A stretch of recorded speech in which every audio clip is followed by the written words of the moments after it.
Tantor Audio, a division of Recorded Books, presents A Travel Guide to the Middle Ages, The World Through Medieval Eyes, by Anthony Bale, narrated by Isha Ladi. Preface. In studying the history and culture of medieval travel, I've spent many years wandering in the company of travellers from the past, people moving through a seemingly different world. Through the travel guides and reports of medieval people, I've been able to follow the practicalities, the pleasures, and the perils of going on a journey back then. I've sat in hushed libraries in monasteries and palaces, from Oxford to Istanbul, reading in medieval manuscripts about travellers' journeys. And I have packed my bags and followed medieval travellers' itineraries through the streets and churches of Rome and Jerusalem. I've been soaked in the rain of Aachen and Ulm and got lost at night in Beijing. I've struggled with food poisoning, sweated with heat exhaustion, panicked over a tick bite, and laboured with coronavirus in places I barely know. I felt abandoned and despondent as I missed the last boat off an atoll in the Maldives. I've paid fees and surcharges, arrived at ports during strikes, had countless plans changed at the last minute, and had to buy various permits, documents, and certificates to travel. In this book, I take medieval travel guides and travellers' reports as my sources. The reader will encounter a wide range of medieval travellers who step in and out of the following pages. Like the people we meet when travelling, they may make an impression but not stick around for long. In what follows, I evoke the world as medieval people thought about it, conjuring locales that were frequently written about but not always visited.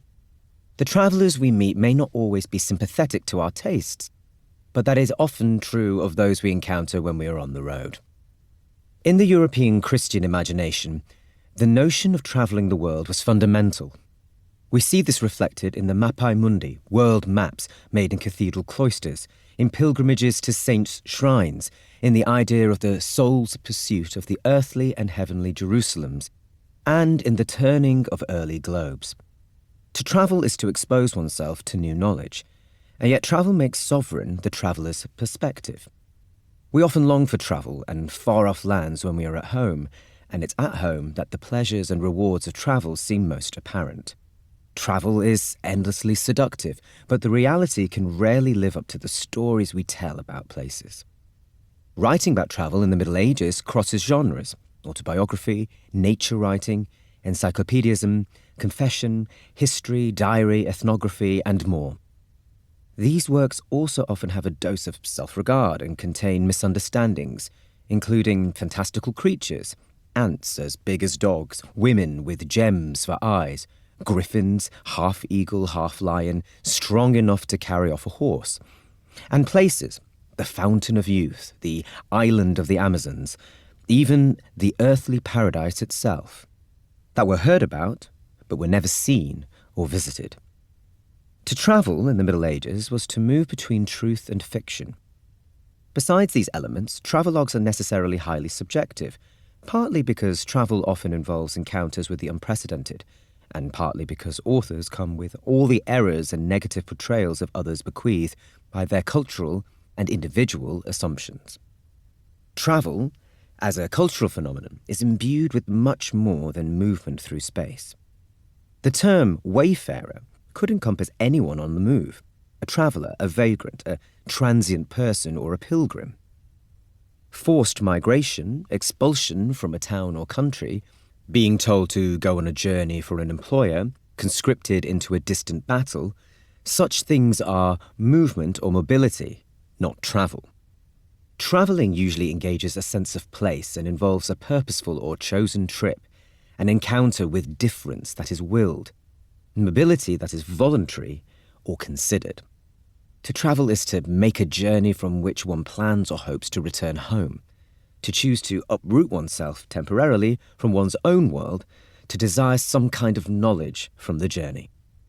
The Codex Calixtinus, circa 1138-45, is one of the earliest identifiable travel guides, an anthology of advice for pilgrims to Santiago de Compostela, which relics the pilgrim should visit, where they will find fresh water, how to avoid wasps and horseflies, how to pray correctly at the saints' shrines. Written travel guidebooks were well established in Europe by circa 1200, And as pilgrimage became widespread, from about 1350, the genre, sometimes called the ars academica, the genre of travel advice literature, became a dominant way of writing about the inquisitive self. Medieval travel writing was one of the places where the narrator's I emerged, where curiosity about the world was formed into stories about observed places and individual experience. Travel writing was not, in the Middle Ages, an established genre. Rather, it emerged haltingly alongside the growing practice of travel. But it was mostly addressed to those who did not or could not travel at all. Travel texts were for those who had an appetite for the exotic and anomalous, for distant and unvisitable corners of the world. Journeys are very frequently the vehicles for intense self-reflection, or, as the travel writer Alain de Botton calls them, the midwives of thought. On the one hand, thoughts are fostered in the internal conversations which come to mind as we sit in a carriage or a boat, in the introspective waiting time of the journey, the long moments suspended between departure and arrival. On the other hand, travel stimulates thought through the encounters we enjoy or suffer that challenge us in their novelty and strangeness, their lack of familiarity.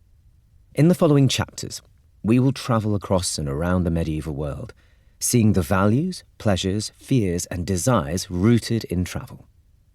We will see the intellectual and spiritual development offered by travel, and how people responded to the familiar stimulus to write and record their travels for future generations to consider.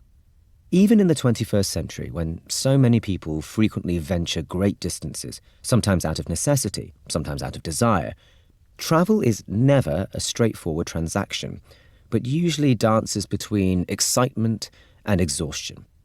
Moreover, all travellers exist in unbalanced relationships with the places to which they go, because of differences in financial interdependence, structures of racism, and exploitation and general miscomprehension.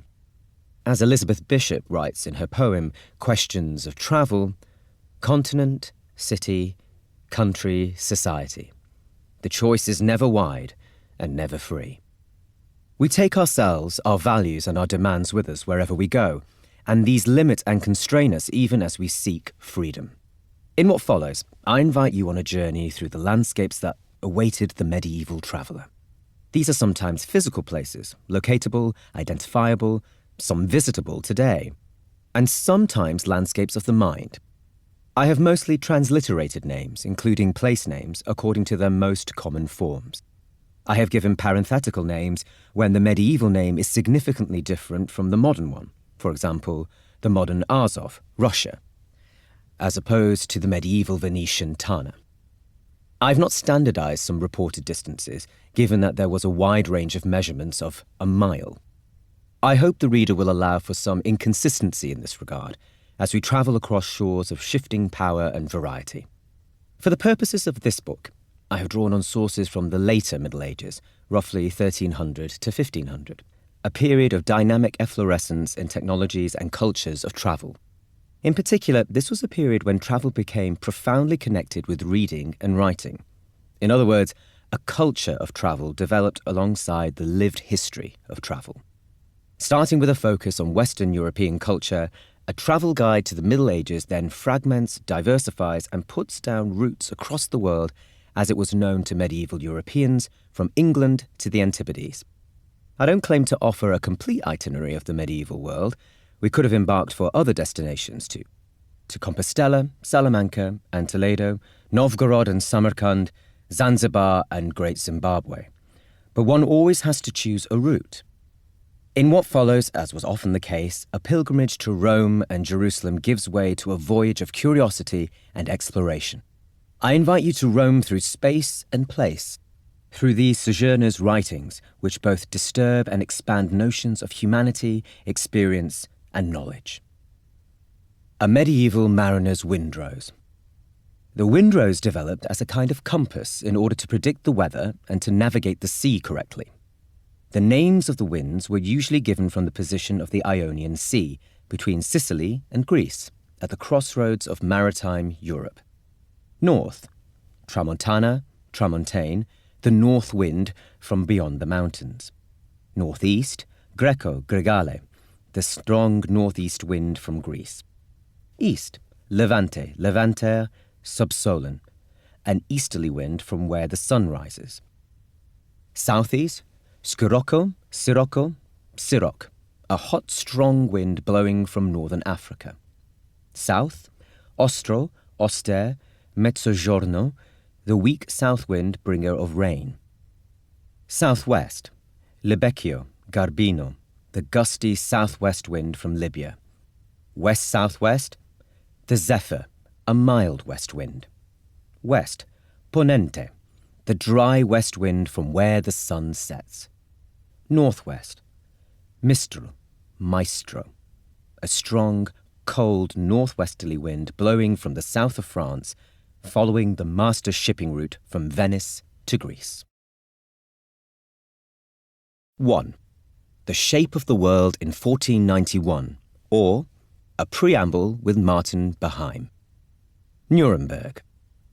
Iron beams, wooden hoops, buckets of mashed linen paper, a loam mould, paints and inks in many colours, the hands and sweat of master craftsmen, smiths, printers, and a bell founder.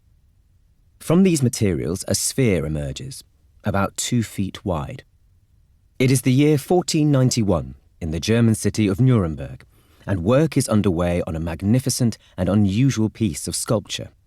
The craftsmen are industriously engaged in making a globe, a model of the whole world as they know it. Their work is guided by a map which has been printed especially for this purpose. Once the hollow sphere is completed, it is covered in gypsum whiting, a chalky glue. Parchment strips are placed on the spherical shell. Then a world map based on the printed map is drawn and painted onto the globe by a local illustrator over a period of 15 weeks. The whole thing is paid for by Nuremberg city treasury, including wine and beer for dinners during the painting process.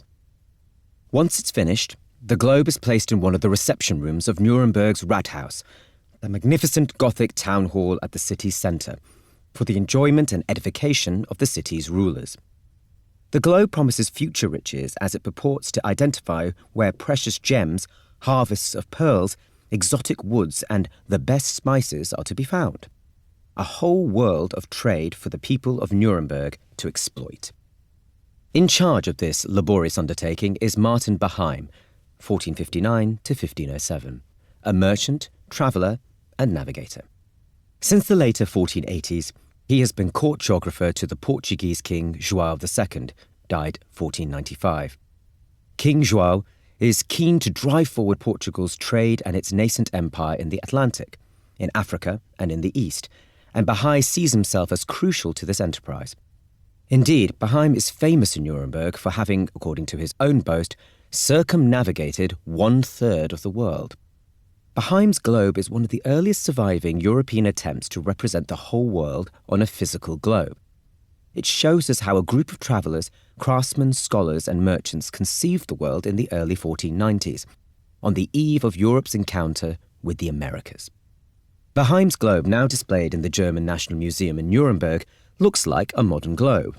It is intricately decorated in many colours with countries, rivers, peoples, place names, mountains, animals, and elaborate text. The globe bears about 2,000 place names, 100 illustrations, and over 50 long descriptions, so it is both a sculpture of planet Earth and a kind of encyclopedia to be read. The globe has weathered and darkened with time and been subject to several clumsy restorations. At first, it's hard to make out what's on the surface, but as one's eyes adjust, continents and islands and seas and tiny drawings emerge, then become vivid. A world busy with details and destinations. Martin Behaim was born in Nuremberg, and his globe is a product of that particular time and place. As Behaim was supervising the making of the globe, Nuremberg was one of the greatest merchant capitals of Europe and a place of immense wealth.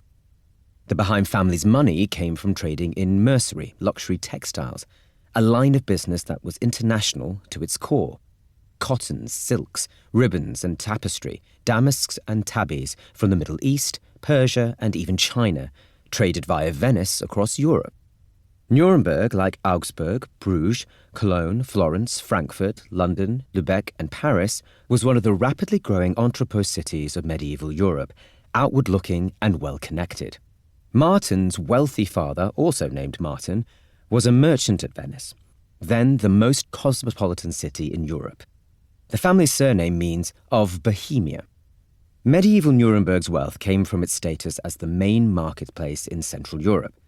Its markets included goods coming from the east, especially spices, and the city was the focus of the European trade in highly prized and expensive saffron, used not only in food, but also in medicine, dyeing, and fragrance. The merchants of Nuremberg were active across a huge area from Scotland to the Crimea, and had trading relationships with the Genoese of Constantinople and the Tatars of Tarna. It is then no surprise that Boheim's own life ranged far from Nuremberg too. In his early career, he adopted the European custom of taking a Wanderjahr, a wandering year. The journeyman, paid per day, per journée, moved from town to town before settling, once a trade had been acquired, in a guild. This was not a form of aimless travel, but a travelling apprenticeship. As a young man from one of Nuremberg's patrician families, Martin went into the cloth trade, working between a network of great trading cities in Mechelen, Antwerp, and Frankfurt. He visited Lisbon too, and Portugal became the base for much of his later life. He married a Flemish-Portuguese woman, Joanna, who had grown up on the island of Fale in the Azores, where her father was the settler governor. In the later 1480s, Martin travelled widely at sea on expeditions to Guinea in West Africa and to Cape Verde, and perhaps beyond, and he lived for many years in the Azores. He died at Lisbon in 1507. He had visited some of the more remote corners of the known world, places that appear on his globe.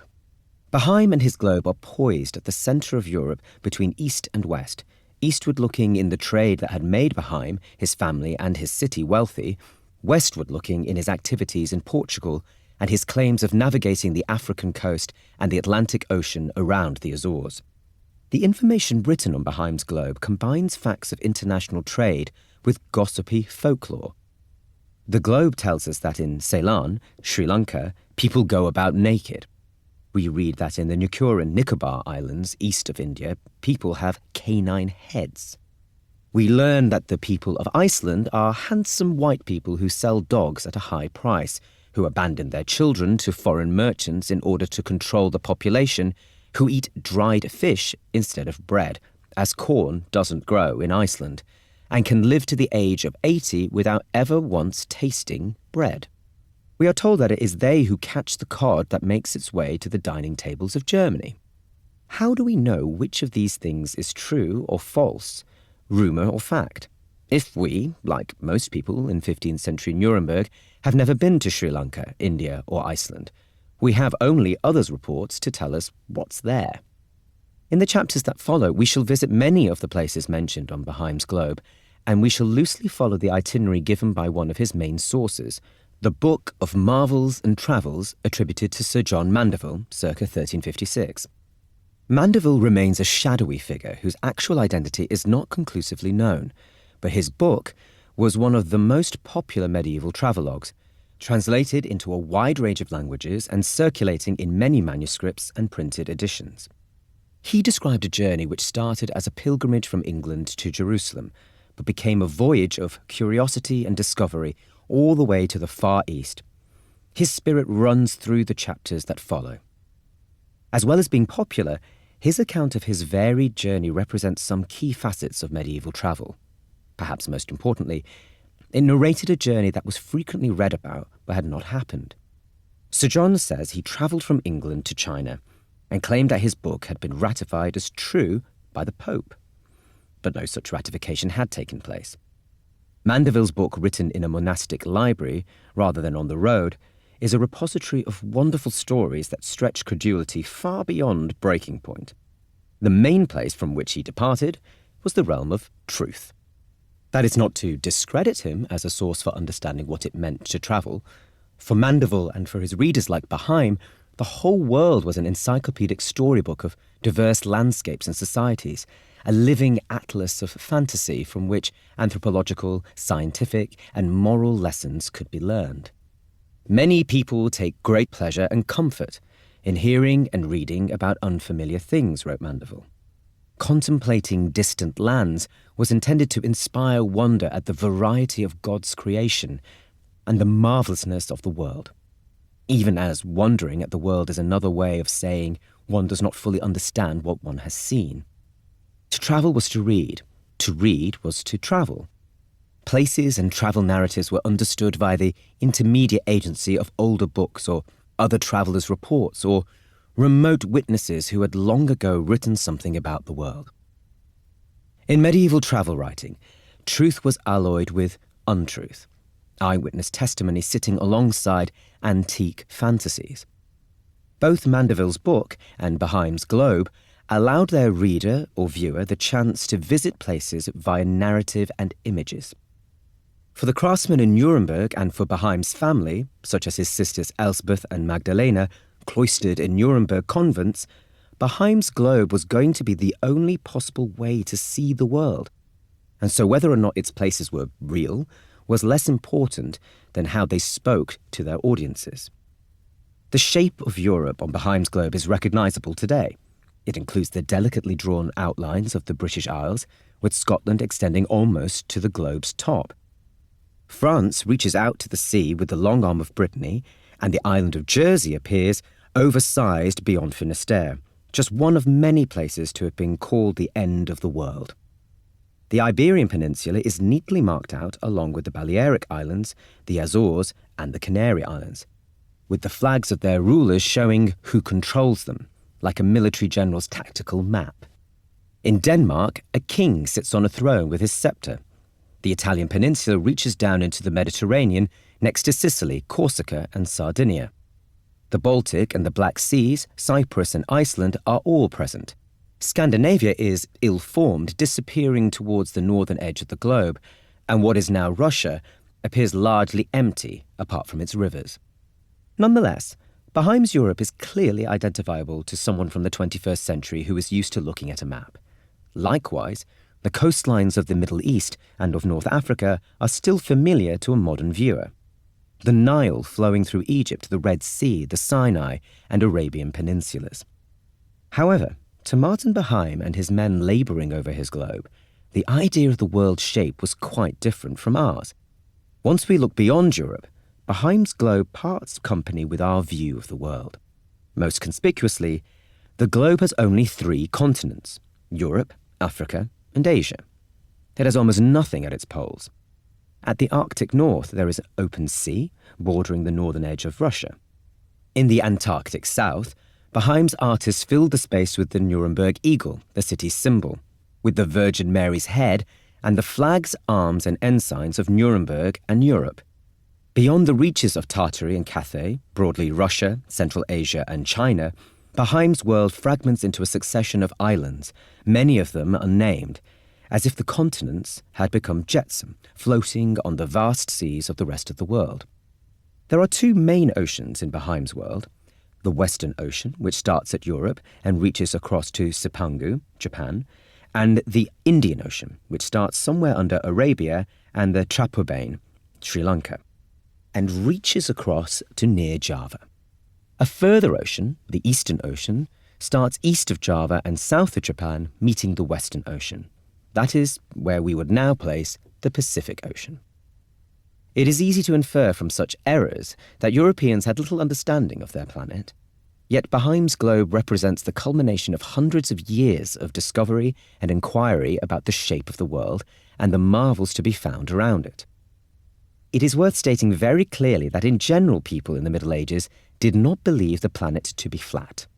They knew the world as spherical, but they did not yet know how to circumnavigate it. One geographical work known to any educated Western European was the Tractatus de Sphera, the Treatise on the Sphere, of John of Holywood, or Sacrobosco. This treatise, influenced by Aristotle, Ptolemy, and the translation of Arab astronomers, was the most popular elementary textbook of astronomy from the 13th century. It was part of the quadrivium, the higher level of the medieval curriculum. Holywood avowed the spherical nature of the Earth based on observing how the sun, moon, and stars appear at different times for Orientals and for Westerners. He also described the approximately round nature of the seas. Holywood asserted the existence of the Antipodes and reiterated the theory of climatic zones, following the influential template given by Macrobius circa 400. This described a world divided into 5 zones or circles: northern and southern frigid zones, Arctic and Antarctic, a torrid equatorial zone which was uninhabitable and barely passable because of the fervour of the sun, and the northern and southern temperate zones.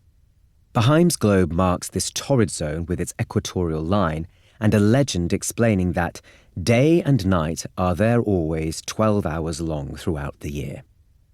Equatorial southern Africa, according to the globe, is a sandy, burned-up country called torrid zone, thinly peopled. Beyond this zone, north or south, any landmasses of the temperate zones would, therefore, reasonably be assumed to be habitable. Rumours of distant lands like those on Baheim's globe and its detailed description of trading contacts with the islands and kingdoms in the region of Java and Sumatra suggested not only that such land was habitable, but also that it was inhabited. The roundness of Baheim's globular world and the extent of human habitation show that his globe makers were educated by an up-to-date body of knowledge.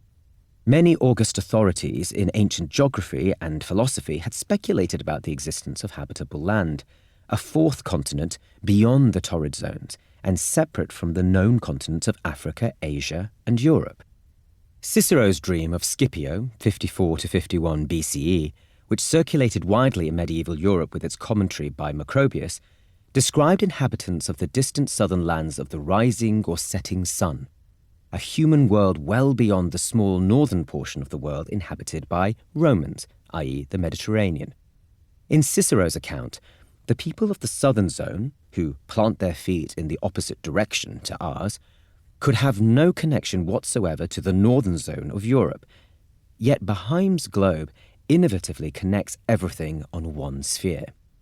St. Augustine, 354 to 430, in his City of God, had accepted the possibility of Antipodean land, but thought it too ridiculous to suggest that some men might have sailed from our side of the earth to the other, arriving there after crossing the vast expanse of ocean, so that the human race should be established there, also by the descendants of the one first man. Many geographers and mapmakers assumed that the Indian Ocean was a kind of lake surrounded by land, with a landmass at the south of the planet that encircled the sea.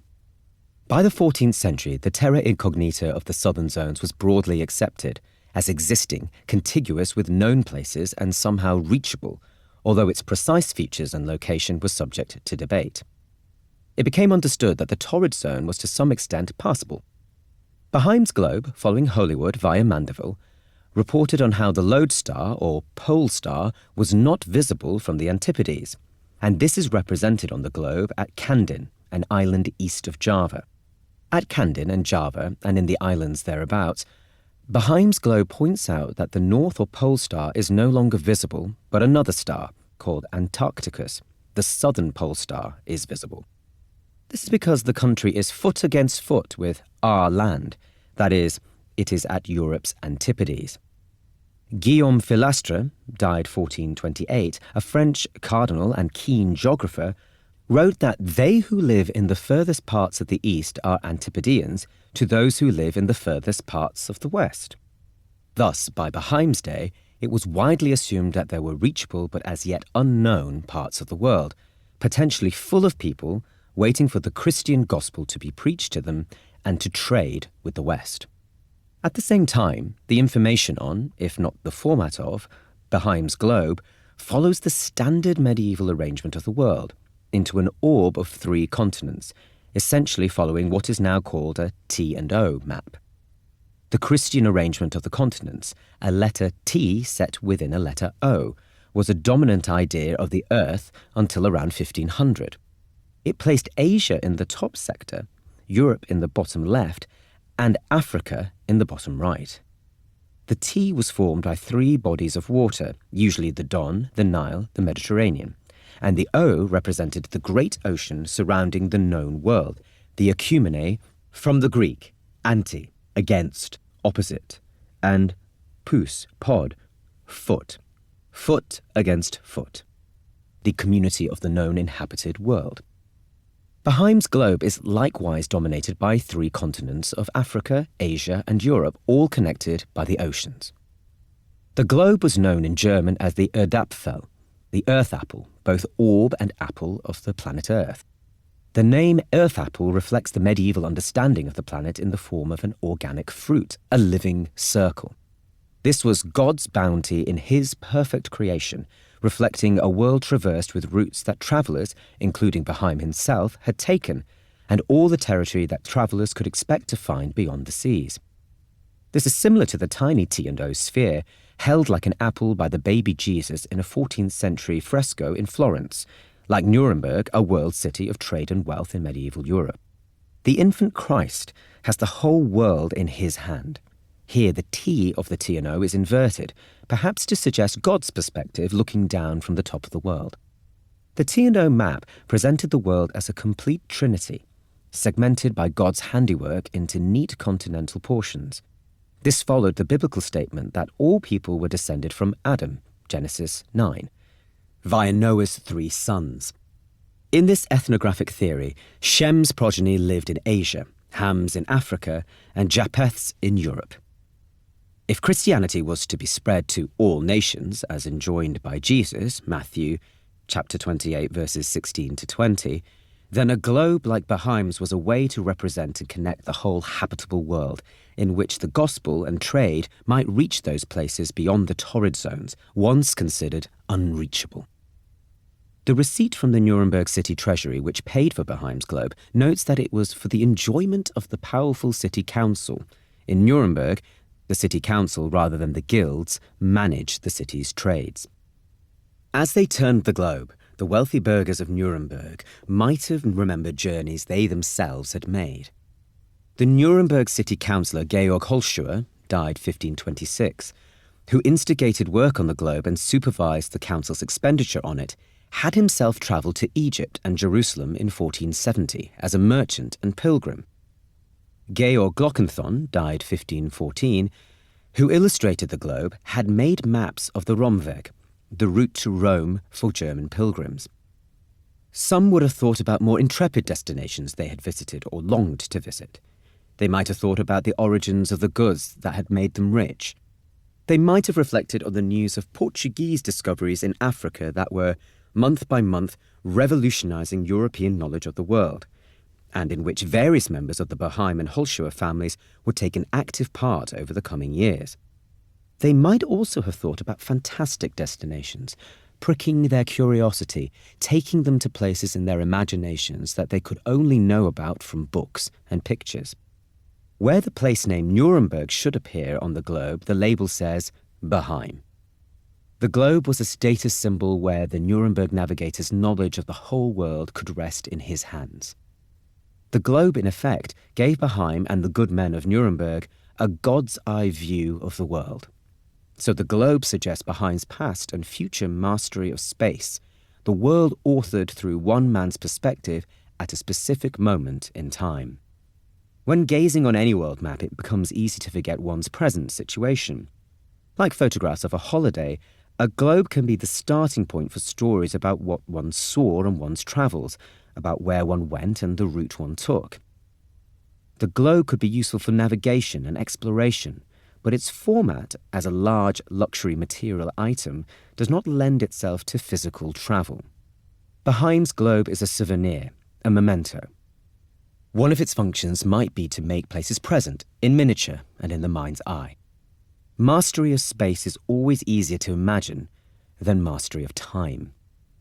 People believe they can own space, but they know they cannot own time.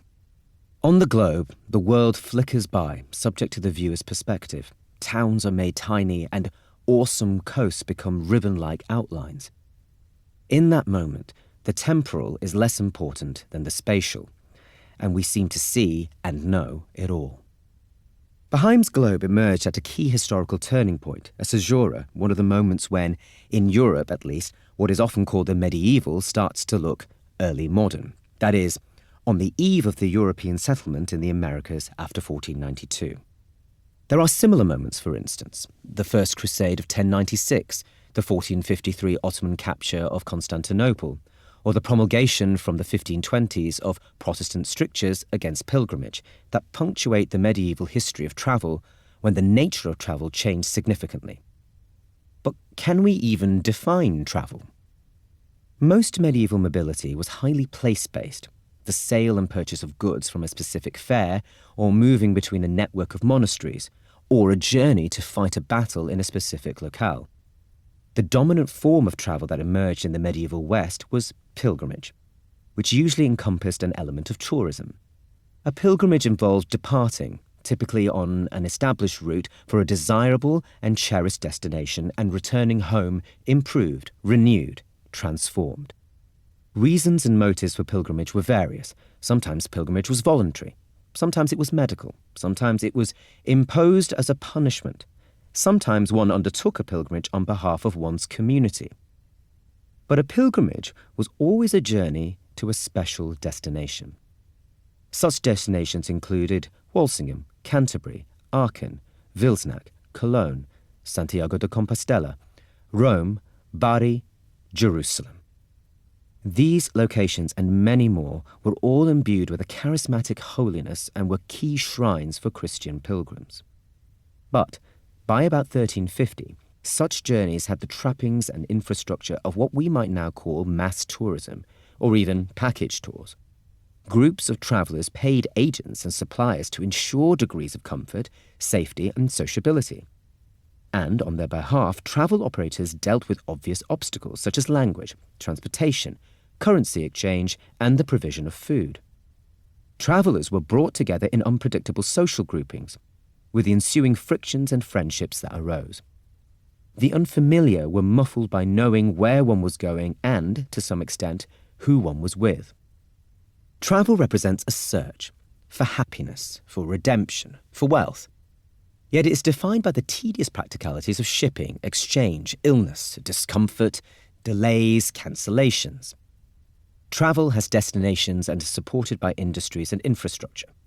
Travel can be luggage and packing, boats and mules, passports and letters of safe conduct, bewildering food and dubious drinks, pitiless hospitality, encounters with ancient and contemporary architecture, foreign toilets, and frightening roads. Travel involves gawking at other people's clothing and customs. Travel places one at the mercy of the weather and of one's guide. Travel is sudden moments of friendship with people who don't speak one's language, or finding oneself petting stray cats or tame birds as if they will become lifelong companions. Travel gestures jarringly towards egalitarianism, in many ways that travellers are brought together or forced into intimacy. It makes people dependent on industries that exist to support or fleece them equally. Travel solicits the unwarranted excitement of not knowing, the promise of worlds not yet encountered. Travel brings the traveller unexpected experiences of dislocation and disconcerting moments of déjà vu. To travel is to try to escape accountability, drifting across continents and through languages, absconding from the errors and failings of being at home. Travelling is only occasionally epic, always personal, but holds within it memorable moments of exaltation, moments that are hard to render into words and are remembered or retold as extraordinary. Travel engages frantic generalization, unsubtle observation, random but strangely predictable experiences of misery, spite, and longing. Travel stimulates the desire to go to places one has heard about from reports that are credible but not necessarily true. Travel engages mind and body, though not always together. Travel exercises the traveller's active curiosity while paradoxically involving protracted periods of the traveller's passivity, sitting, waiting, delayed, ill, bored. Most travel involves some kind of profit or pleasure, but the purpose of travel often changes during the journey. When one travels, one often strives to gain the right experience of travelling, the appropriate benefits and blessings of travel. Yet we forget how little our strides carry. The traveller's real position or disposition often remains almost unchanged. A definition of travel will always fail because, whether by design or by circumstance, each and every journey is unique. Taking the same route does not mean that travellers experience the same journey. Travel is the stories we tell when we come home, not just the actual experience of moving inelegantly, painfully, and grimily across the planet's surface. Written travel guides often bear more than a passing resemblance to survival manuals. Places are described in terms of how best to be endured, rather than enjoyed. But accounts of misadventures are more useful to future travellers than complacent boasting of successful voyages. As we will see time and again, the fouler the journey, the richer the prose. Wisdom for travellers. He will be judged a very foolish traveller who, while making his journey, admires a pleasant meadow and abandons the journey, having forgotten where he first intended to go. Proverb, Egbert of Liège, The Well-Laden Ship, circa 1023. The illustrators of Behaim's globe faced a challenge that many early mapmakers sidestep. They needed to depict the extent of the Atlantic world, reaching from Portugal to Japan, rather than leaving the Atlantic's watery vastness to the imagination. On many medieval world maps, the Atlantic was imagined as the back of the map, but a globe allowed for the visualization and representation of the whole, yet largely unknown seas connecting Europe, Asia, and Africa. In the middle of the Atlantic on Behaim's globe, somewhat to the west of Cape Verde, is the island of Saint-Brédon. The tiny text on Behaim's globe records the following next to the island. In the year 565 after Christ, Saint Brendan in his ship came to this island, where he witnessed many marvels, and 7 years after, he returned to his country. The globe here refers to the legendary Isle of Saint Brendan, to which the 6th century Irish Saint Brendan sailed in search of paradise and the promised land of the saints. Whoever added this to the globe knew the legend of Saint Brendan, but also hedged their bets and kept the description of the island vague. In the widely read story of St. Brendan, which was probably originally written in Ireland in the 9th century, but circulated in Latin and other versions, the Isle of St. Brendan was a lushly forested utopia, where it was always daytime and the sun never set. Its trees bore delicious, abundant fruit, every pebble was a precious gem, and the rivers provided fresh water. When Brendan and his companions left after a fortnight, the island was never seen again. And yet the Isle of St. Brendan continued to be read about in stories and chronicles of travel, a fantasy of a non-place that one day might yet be visited. On Behaim's globe, to the north of the Isle of St. Brendan, 4 ships sail westwards, signalling European Atlantic exploration in Behaim's time. Yet sailing alongside these ships is a hippocampus, a mythical sea monster, part horse, part fish, from Greek and Roman mythology. The hippocampus travels westwards with the European boats, as the travellers take their ideas of the world, their myths and legends and preconceptions with them on their journeys. As is clear from its inclusion of the Isle of St. Brendan, Behaim's globe shows more than Behaim's eyewitness travels. The globe comprises information from medieval and earlier travel guides. It gathers together the classical writings of Ptolemy of Alexandria, Pliny and Strabo, the earlier medieval accounts of Marco Polo and Sir John Mandeville, and the elaborate Portolano shipping charts of the 15th century. All were substantial sources for Behaim's globe makers. By combining these different sources side by side, Behaim's globe represents the way in which medieval travel must be understood as an admixture of ancient stories and eyewitness accounts, a beguiling assortment of folklore, history, geography, anthropology, and rumour. Travel usually involves some transaction of worldly power, conquest, and domination. For Behaim, places like Japan and Sumatra are defined by the richness of their supplies of muscat, nutmeg, and pfeffer, pepper, desirable and luxurious spices traded through Nuremberg for the acquisitive merchant classes of medieval Europe. In fact, the globe includes a detailed account of how spices pass through several hands in Oriental India, the East Indies, before reaching our country, from small islands to Java, then to Sri Lanka and thereabouts, then to Aden, Cairo, Venice, with customs levied 12 times on the spices as they travelled across the globe. The globe was therefore one way of connecting the entire world in an interlinked chain of production and commerce. But Baheim's globe is also, unsurprisingly, Eurocentric and Christocentric. Throughout Tartary and Asia, people are marked out as heathens who worship idols. In Africa, naked dark-skinned men rule from their tents, unlike the pale-skinned Christian rulers of Europe who are depicted seated, robed, on their thrones. It is easy to disparage from our modern perspective medieval travellers' limited perceptions and misunderstandings of geography and place. But the world can never be fully known. As I write, erosion, flooding, wildfires, urbanization, earthquakes, and extinction continually alter the planet's aspect. Rivers alter their courses and seas become dry. Moreover, our sense of which destinations are desirable or important changes with dizzying speed. As Baheim's globe was made in southern Germany around 1491, there is no hint of the Americas, for such a place was unknown in Nuremberg. Columbus only made landfall in the New World, probably in the Bahamas, in October 1492. Like that of mapmakers and travel guide writers of all times, Baheim's team's work was out of date even before it was finished. Recent Portuguese discoveries in southern Africa are not included on the globe, and within 10 years, a similar map would be able to show North and South America, the Cape of Good Hope, the Indian coast, and the Spice Islands of the Far East. Baheim's globe was not necessarily concerned with accuracy, and is not entirely honest about Baheim's own travels. The text on the globe suggests that, during his voyage leading a Portuguese caravel in 1484 to 1485, Baheim had first charted much of southern Africa, discovering the islands of São Tomé and Príncipe, and opening up the route to rounding the Cape of Good Hope. In fact, most of this journey had been charted well before Baheim, and the globe is silent on the sensational news widely reported in Europe that in 1488, Bartholomew Dias, died in 1500, had rounded the Cape of Good Hope.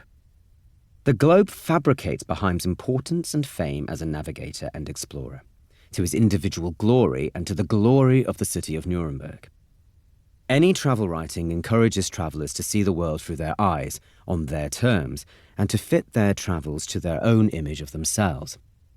And who hasn't told a fib about how intrepid they have been on their travels? Who hasn't embellished how incredible a place they visited was? The surface of Baheim's globe remains seductive, carrying upon it traces of many generations of travel, travellers' lore, and the desire to travel. Its iron axis and wooden hoops promise to spin into a wonderful orbit that reveals new worlds and counterbalances the inertia and confinement of everyday life.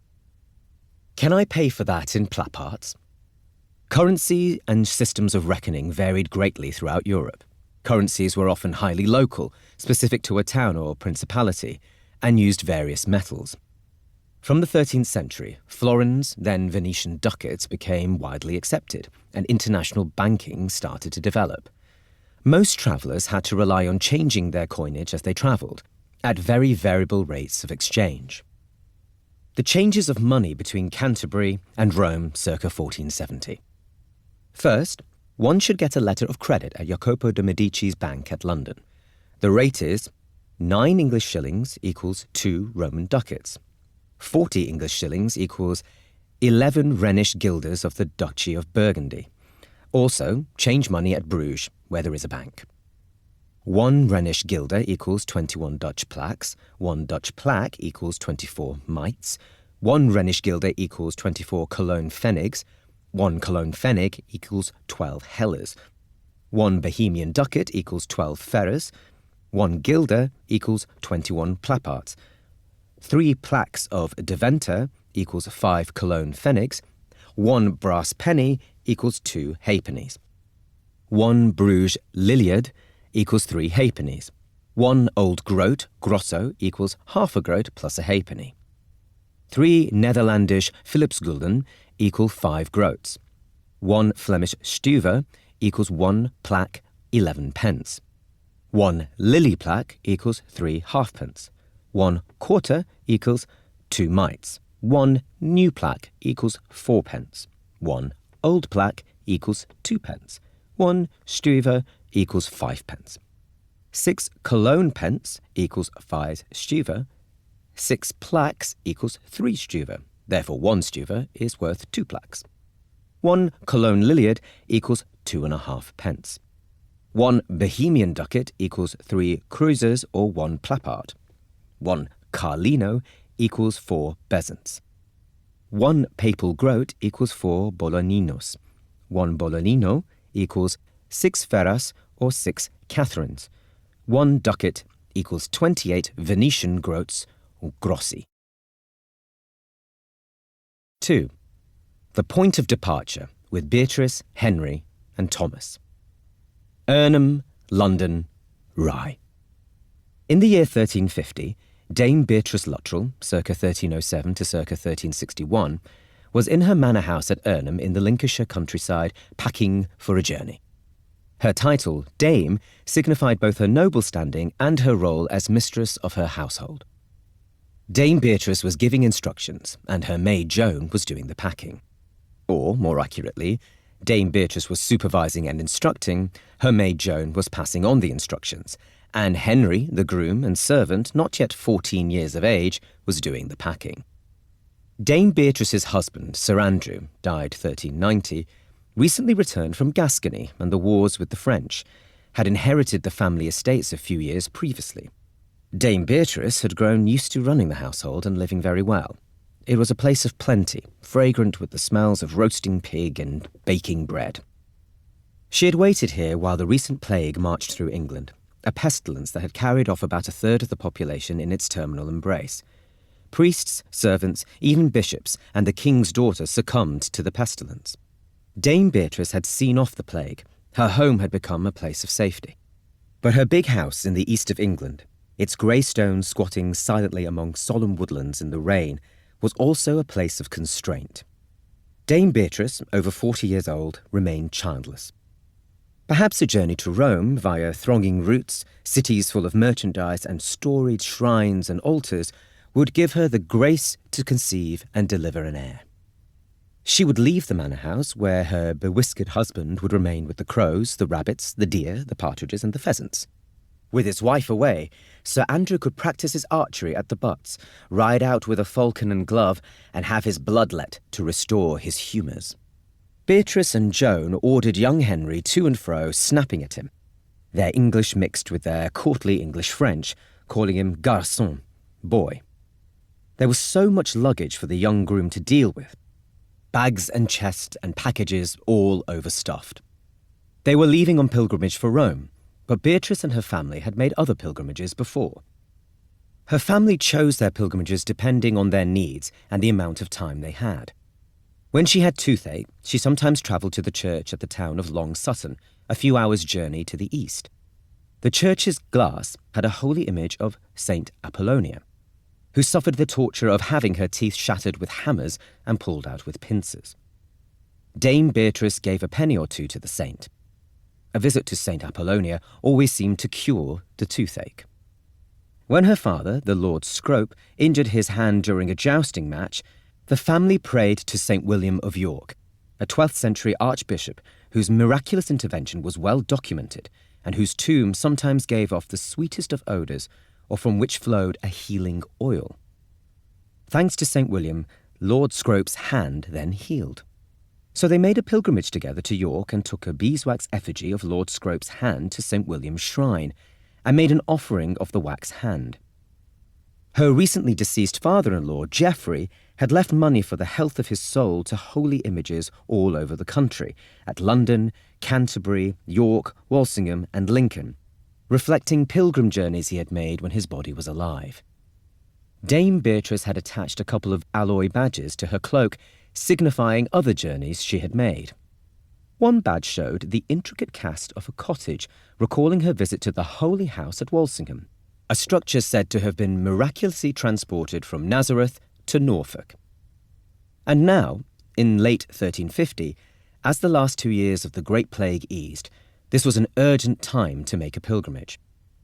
People said that the pestilence had been sent as a token of God's vengeance.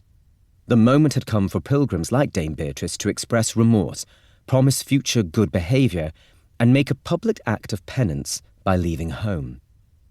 They must use travel to show their faith in God and the saints. Contrition, repentance, devotion, pilgrimage, this was what was said to be the best medicine for plague. Henry, the groom, presented Dame Beatrice with her new leather walking shoes. She had ordered a modern style from a Lincoln shoemaker. The style was called the Krakow boot, quite high on the leg and with a long pointed toe. She had also bought a little leather bag with a delicate filigree buckle.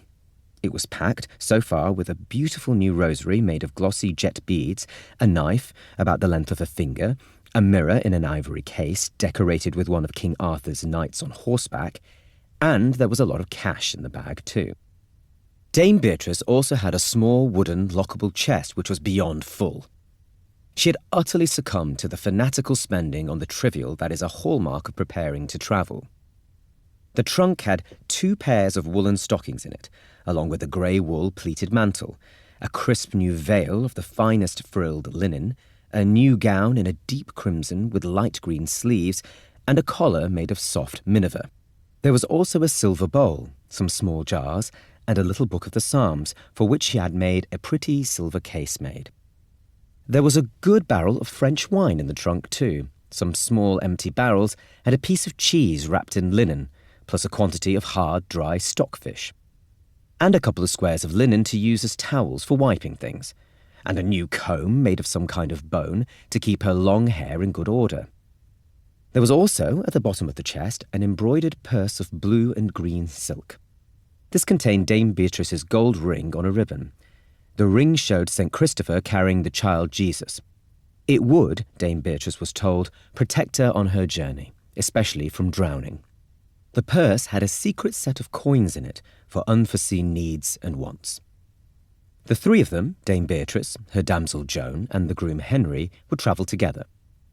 Dame Beatrice had submitted a petition to the king asking for his letter and seal, permitting the 3 of them to go to Rome on pilgrimage without any obstruction or hindrance. For the first part of her route, she would be accompanied by her chaplain, Brother Robert, a grave, reliable friar in his black gown, his fair hair neatly tonsured, and Godfrey, a silent, stoic yeoman from her household, a dependable associate of her husband's who could act as a guard for the party. Dame Beatrice's journey was already very expensive, and she hadn't even set off yet. She knew that her journey to Rome would be perilous and long, but it's 1350, a Jubilee year in Rome, the second ever such event. The first was in 1300, when Beatrice wasn't even born. The Jubilee was a festival of forgiveness, especially for pilgrims, giving every pilgrim the fullest of pardons for their sins, when even a life of the most vicious wickedness might be made clean and pure. It recalled the biblical Yovel, the wondrous years when God's mercies would be made especially manifest. Now, Dame Beatrice could be one of the many people, something like 1 million from all over Europe, making their way to Europe to become pure in the eyes of God and to thank him for the passing of the plague. The king had agreed to Dame Beatrice's request to travel, and their names were on a notice sent to all the ports, giving permission for them to go overseas without hindrance. The list contained dozens of other names, some clerks, some knights, some widows, some serving boys, all of them pilgrims. As her group prepared to set off in their caparisoned cart, Dame Beatrice deliberated whether to take a pet with her, maybe a puppy or a cat, perhaps a squirrel. Don't forget, the 2 most essential items for any traveller are a staff, burden, and a bag, scrip. Ash, tough but pliable, is the best wood for your staff. Make sure your staff is right for your body, a comfortable size for walking over rocky terrain. Your staff will be your support, but you'll need it for self-defense too. Your bag should be secure for coins and valuables. The best bag for travelling will have a buckle that closes securely, as this will protect your belongings from light-fingered companions. Your bag must have a shoulder strap long enough to be worn across the chest, so it cannot be snatched from you. For a pilgrim, a plain leather bag is most fitting. Some people have the flap of their scrip decorated with embroidered fancy work, or adorned with pilgrim badges from previous journeys. Pilgrims should wear a simple cloak and a wide-brimmed hat if they want to be recognised as sincere pilgrims. If you're taking a pilgrimage, you can have your staff and your scrip blessed by a priest before you set off. This is a prayer for a departing pilgrim. Take this staff as a support during your journey and the toils of your pilgrimage, that you may be victorious against the bands of the enemy and safely arrive at the shrine of the saints to which you wish to go, and, your journey being accomplished, may return to us in good health. In London, 40 years later, another group of travellers was getting ready to depart. Henry Bolingbroke, Earl of Derby, 1367 to 1413. The king's cousin had decided to undertake a crusade. He intended to go to Barbary to convert or wage war on the long-bearded people, Henry called them Saracens, who ruled the land there, land which, to Henry's mind, should rightfully be Christian. Alternatively, Henry considered making a crusade to the Baltic to join the German knights leading the fight against the pagans there. He had heard that the pagans still worshipped altars of fires and gods in the trees. He wanted to show the other princes of Europe that, like them, or even more than them, he was a bold Christian warrior prince, a new crusader. At the forefront of his mind, however, and his main motivation for going somewhere abroad, was his wish to escape difficulties at home. Just 3 years previously, he had taken part in a violent rebellion against his cousin the king, Richard II. This rebellion started a cycle of vicious revenge killings. It was prudent for Henry to seek other battles far from home. When one travels, errors and failings don't cling the way they do at home. Earl Henry was a wealthy aristocrat, an up-to-date prince, just turned 23 years old. At court, they called him a jolly Robin, a dandy, and so he would travel as such. His luggage could not be contained in a bag or a trunk. His luggage was a travelling palace, a display of his spending power, his sophistication, his magnificence, and his powerful friends. He had set aside 24,000 Aragonese florins for the journey, brokered via his Florentine banker, Alberti, in London. Henry would travel as the best-equipped version of himself. His travelling court included the following: several full sets of brand-new armour, including steel boots and hose, chainmail habergeons and breastplates and visors, large quantities of paper, ink and styluses, all stored in a special wooden document box for the keeping of accounts, 6 new horses, a grey and a white, a sorrel, chestnut-coloured one, a bay, with a shiny brown coat and a long black tail, a bald one, dark-haired but with a flash of white covering its face, and a biddable little palfrey, the best kind of horse for riding. Not to mention saddles, ropes, oats for their food, braces, bridles, stirrups, and halters. A farrier, Walter, accompanied the party. With him went a huge leather sack full of horseshoes. 6 hides, large leather sheets for covering Henry's luggage. 5 lockable coffers for money and valuables. Impressive quantities of food and drink, bread, wine, salted fish, eggs, eels, ale, mead, linseed, butter, cheese, honey, sturgeon, bacon, mustard, an ox carcass, some lamb carcasses, and much more. Flags bearing Henry's arms, he intended to fly these when riding into battle against pagans or heathens. A new feather bed, so Henry might sleep soundly. Silverware and metalware, including new knives, a treacle box for medicaments, scales, salt cellars, racks for hanging cooking pots, and a roasting spit. Backgammon and dice to keep Henry's men amused and perhaps to make or lose some money, gambling on the way. Empty pots and bags and jars. Henry planned to spend a lot of money and bring curios and precious goods back with him. Henry's family connections and the grandeur of his group would open city gates for him and gain favours, and the immense amount of money he had in his bags didn't hurt either. He was accompanied by about 20 noble squires, 3 or 4 senior servants of his household, a priest, archers, and foot soldiers, most of whom had been provided for free by Henry's friends, and countless servants, grooms, and domestics. The Archdeacon of Hereford was appointed to travel with Henry in order to keep voluminous accounts of all the money spent and things bought. Reams of accounts were kept of the money that flowed out of the royal coffers as the party made its well-appointed way across Europe. In 1440, at the Priory of the Holy Trinity Aldgate, beside London's Eastern Gate, Brother Thomas Dane was readying himself to set off on the voyage of a lifetime, to Rome and, he hoped, to Jerusalem. He had been given a leave of absence by his superior, Prior John Sevenoke, to be gone for 365 days and no more. Brother Thomas didn't, yet, have the same kind of money as Dame Beatrice Luttrell or Earl Henry, but he wasn't yet as used to comfortable and fashionable living as them. He planned to travel sparely. His heavy woolen cloak and tunic and his wide-brimmed leather hat would protect him from the weather. These garments and his ash staff would also demonstrate to people on the way that he was a simple, sincere pilgrim, a man of God and a soldier of the faith. The only large expense he had incurred was a fashionable new pair of shoes made of dark leather and cut in the French style, what the shoemaker called a bear's paw with a rounded toe.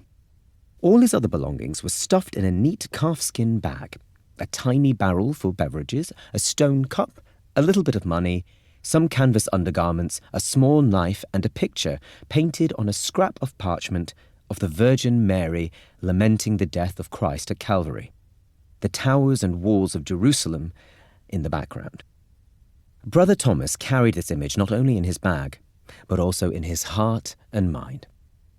Brother Thomas lived according to the Augustinian rule. Since his youth, he had been searching for God everywhere at all times. He was not entirely sure that he should be leaving his priory, he wondered privately, if he should be looking within himself rather than wandering abroad. A friar or nun might better make a pilgrimage of the mind rather than of the body.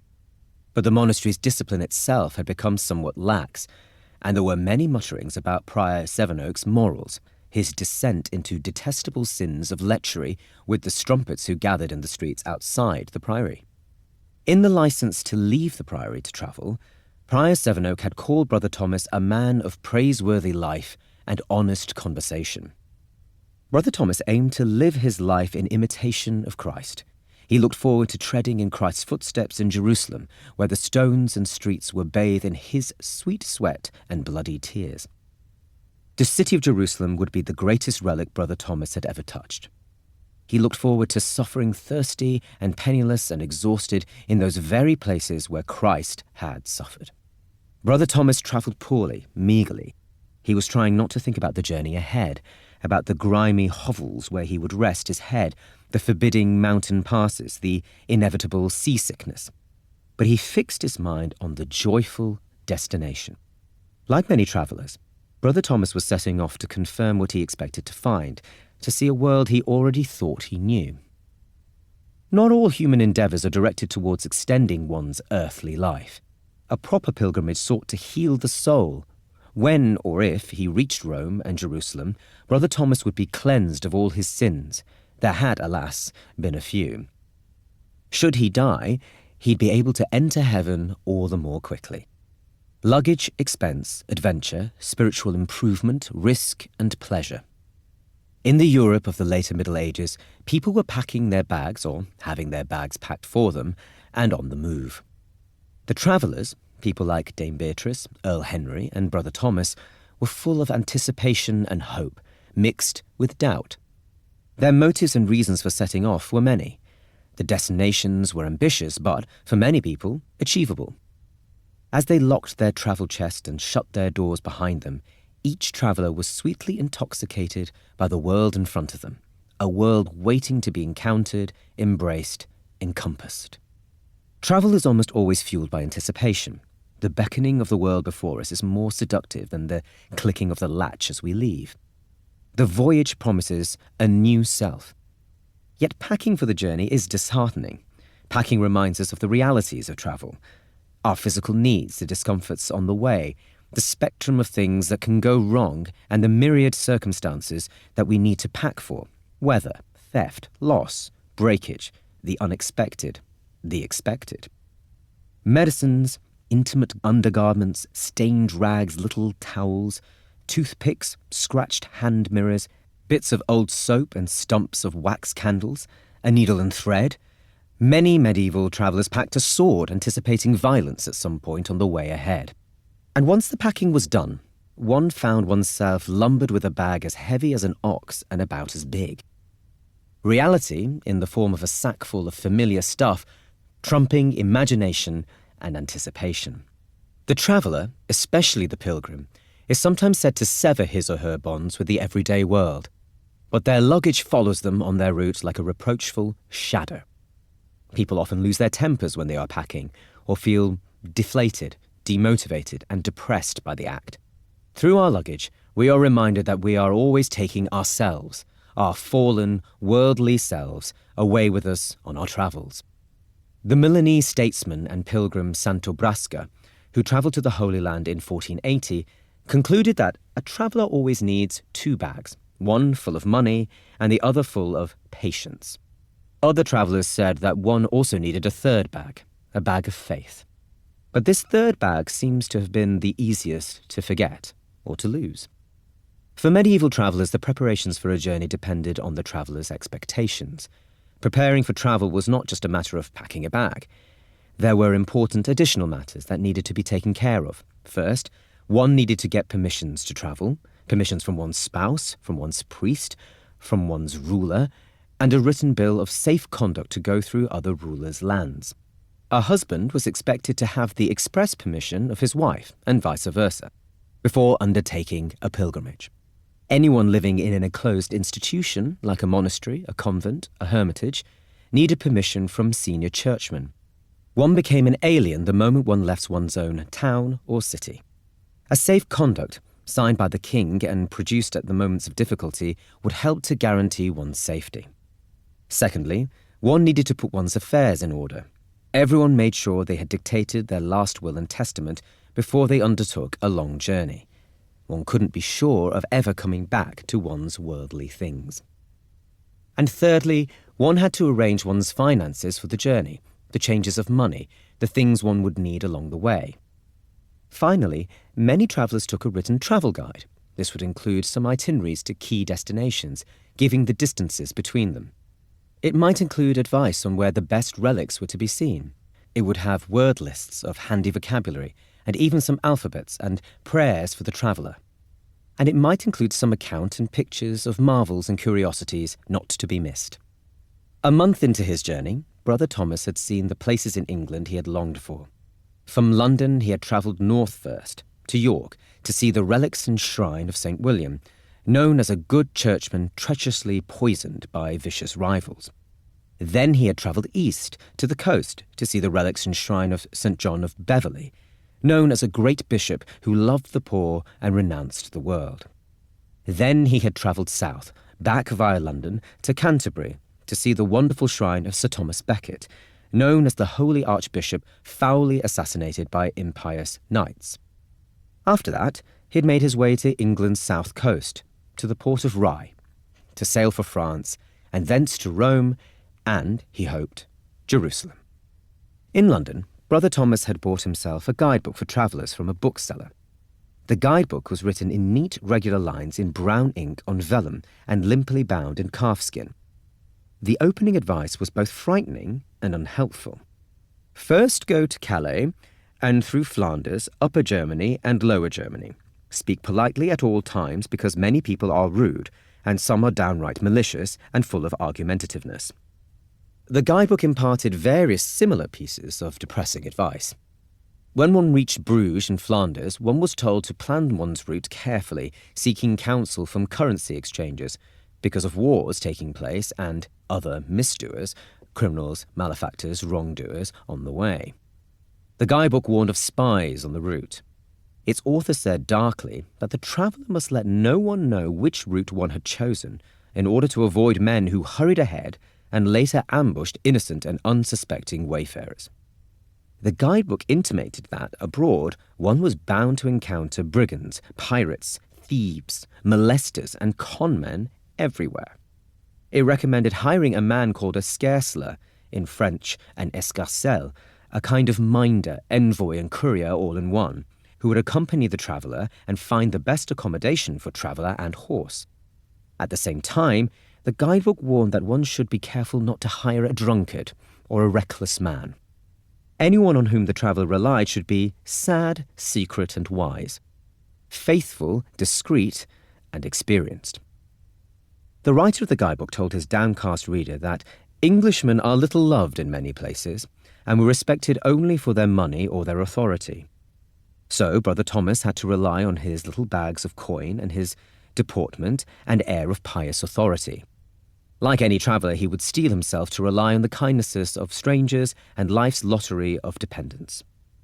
Brother Thomas read his guidebook as he restlessly waited in his lodgings at Rye's busy harbour. He had chosen to stay at the Mermaid, one of the travellers' inns. It is still there today, but a much smarter hostelry now. Its galleried corridors and bedrooms were arranged around a narrow, muddy courtyard and stables. It was also a brewery, making its own ale, but mainly a place to try to sleep. For around a penny a night, the traveller got somewhere to rest their head, but it was neither private nor especially comfortable. One paid for either a shared room or, for a penny or two more, one's own garret with a lockable door. Everybody from the stable boy to the innkeeper had to be tipped. The innkeeper might be prevailed upon to bring up herring, bread and ale, or the guests could heat their own food in their own portable chafing dish at the fireplace. At the best inns, the bedding might be changed as often as every 14 days. There was a stone privy, hard to see but easy to smell, in an outhouse in the yard's gloom. However, an inn was a better place to stay, if more expensive, than the alternatives. A grubby corner of the Pilgrim's Hospice, the Maison Dieu, or a begged bed on the stone floor of a friar's dormitory, or a furtive curling up in the straw of someone's outbuildings. The name of Brother Thomas's inn, the Mermaid, conjured the lady monster of the seas. The mermaid was a vain wanton and beautiful half-woman with a mackerel tail, who drew sailors and their boats to an everlasting sleep with her seductive song. Brother Thomas wondered if he might encounter such a creature on his travels. It was an early evening down at the quay on the Strand, where the tidal waters of the river estuary lapped against Rye's walls and wharves. The late spring sun was setting. Travellers, mariners, ship's agents and beggars, along with a number of well-fed cats, gathered at the quay. There were rich prelates, great lords and noble princesses, with their retinues and their cartloads of baggage. There were English merchants from London and other towns travelling to buy and to sell. There were itinerant builders and craftsmen, and on the quay there were gathered some Flemings too, subject to hostile looks and insults from some of the English, who had fine felts, spectacles, and decorated books to sell. Elsewhere, in the town's hidden corners, there were scummers, corsairs, and rovers, men who made their living, some legally, some criminally, at sea by waging war on ships and seizing their cargoes. Other travellers in town seemed uncertain, brought here from distant shores and the chaotic cosmopolitanism of travel.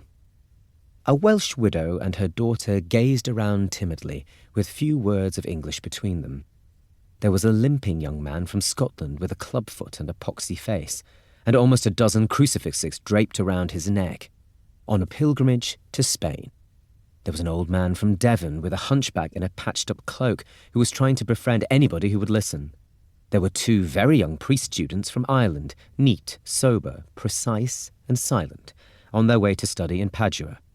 There were two men of Iceland dressed in heavy furs and skins, with weather-beaten faces but strikingly soft hands.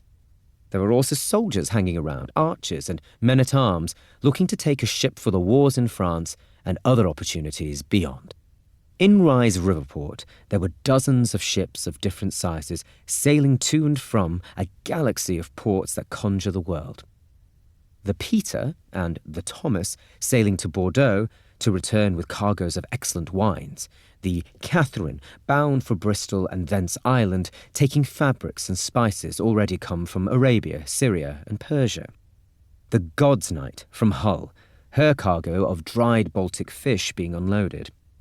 And there were many cogs, the medium-sized boats that held between a handful and more than 100 travellers, waiting to set sail across the Channel, taking their human freight with them, to Flanders, France, or Spain. The St. Leonard, the Trinity, the Gabriel, the Holy Ghost. The ships' names suggested that the Spirit of God would travel with each and every one of the passengers. Cranes, winches, and hawsers ran above and beside the boats. From the garret windows of the Mermaid, Brother Thomas glanced across the rooftops of the busy street leading down to the quay. The breeze was good for sailing. Brother Thomas mouthed to himself the words of the psalm, "They that go down to the sea in ships, doing business in the great waters. These have seen the works of the Lord, and his wonders in the deep. He said the word, and there arose a storm of wind, and the waves were lifted up." Psalm 106, verses 23 to 25. Brother Thomas's ship was due to sail at 10 o'clock that night and would reach land, if the wind stayed fair, at the famous port of Dieppe on the Normandy coast at noon the next day. Gulls cried out on the salted air. Brother Thomas read the final lines of his guidebook, which both inspired and challenged its travelling reader. For the book ended abruptly with cryptic words. "No more. For the further you go, the more shall you see and know." Departure is a point in time that always holds a special delight. That emancipatory moment when the whole world comes to embrace the traveller like a wave. The start of a voyage. Here begins the game. The boat lurched out of the haven at Rye and sailed down the estuary waters. Just a few minutes later, the river opened up, and the boat was being thrown around as it started to make its restless progress. The lights of the town, now far behind, became tiny. Then they became invisible. The road ahead was empty of everything but spray in the sea and stars in the sky. Somebody cried out the words, "Mirabiles elaciones maris." How wonderful are the surges of the sea. Quoting the Psalms, although at the same time someone else could be heard retching and vomiting overboard. Away we go. For the further you go, the more shall you see and know. Charms and prognostications for Christian travellers. Charms were said to protect people on their journeys. One of the most common charms was the biblical phrase, "Eheus autem transiens per medium illorum ibat," Luke chapter 4, verse 30. But Jesus, passing through their midst, went on his way. People said this aloud and had it written on coins, rings, travel chests, books, and ribbons. To travel well, one was encouraged to consult the chart of the skies and inspect the disposition of the moon and the zodiac. Here is a lunar prognostication and charm mixing prayers and occult symbols from England circa 1450. When you will undertake any voyage or set off in any way, look at the sign the moon is making in its course. If you find it to be in Aries, you will fulfill your journey swiftly and well. If she is in Taurus, you will suffer harm. If she is in Gemini, you shall gain profit and people will greet you as a friend. If she is in Cancer, don't be afraid to set out if your journey is short. If she is in Leo, take joy in departure as you will become enraged. If she is in Virgo, do not go, as you will be oppressed by your luck. If she is in Libra, be afraid to set off because you will find enemies. If she is in Scorpio, you shall be sorry. Do not set off and embark on nothing. If she is in Sagittarius, make your journey and what you nobly covet shall come to you. If she is in Capricorn, do not set off as you intended. If she is in Aquarius, you shall be disinclined to set off as you will have contrariness. If she is in Pisces, if you set off poor, you shall not come back poor.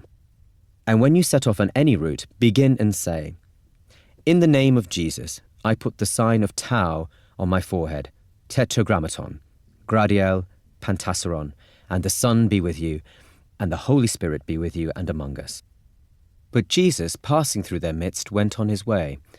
Jesus of Nazareth, King of the Jews, Son of God, have mercy on me. In the name of the Father, and the Son, and the Holy Spirit. Amen. The four-letter name of God, Yahweh, in Hebrew, often held to be the greatest of God's names. Gradiel and Pantasseron are occult names for angels. At each depiction of the cross, one made the sign of the cross. 3. From Aachen to Bolzano. Aachen, Cologne, Ulm, Constance, Bolzano. There is only occasional evidence in medieval Europe of wanderlust, of people consumed by an unquenchable desire to travel, of wanting to travel for its own sake. Wanderlust is a product of leisure and curiosity. The former was open only to those with means. The latter was widely considered at best wasteful and at worst sinful.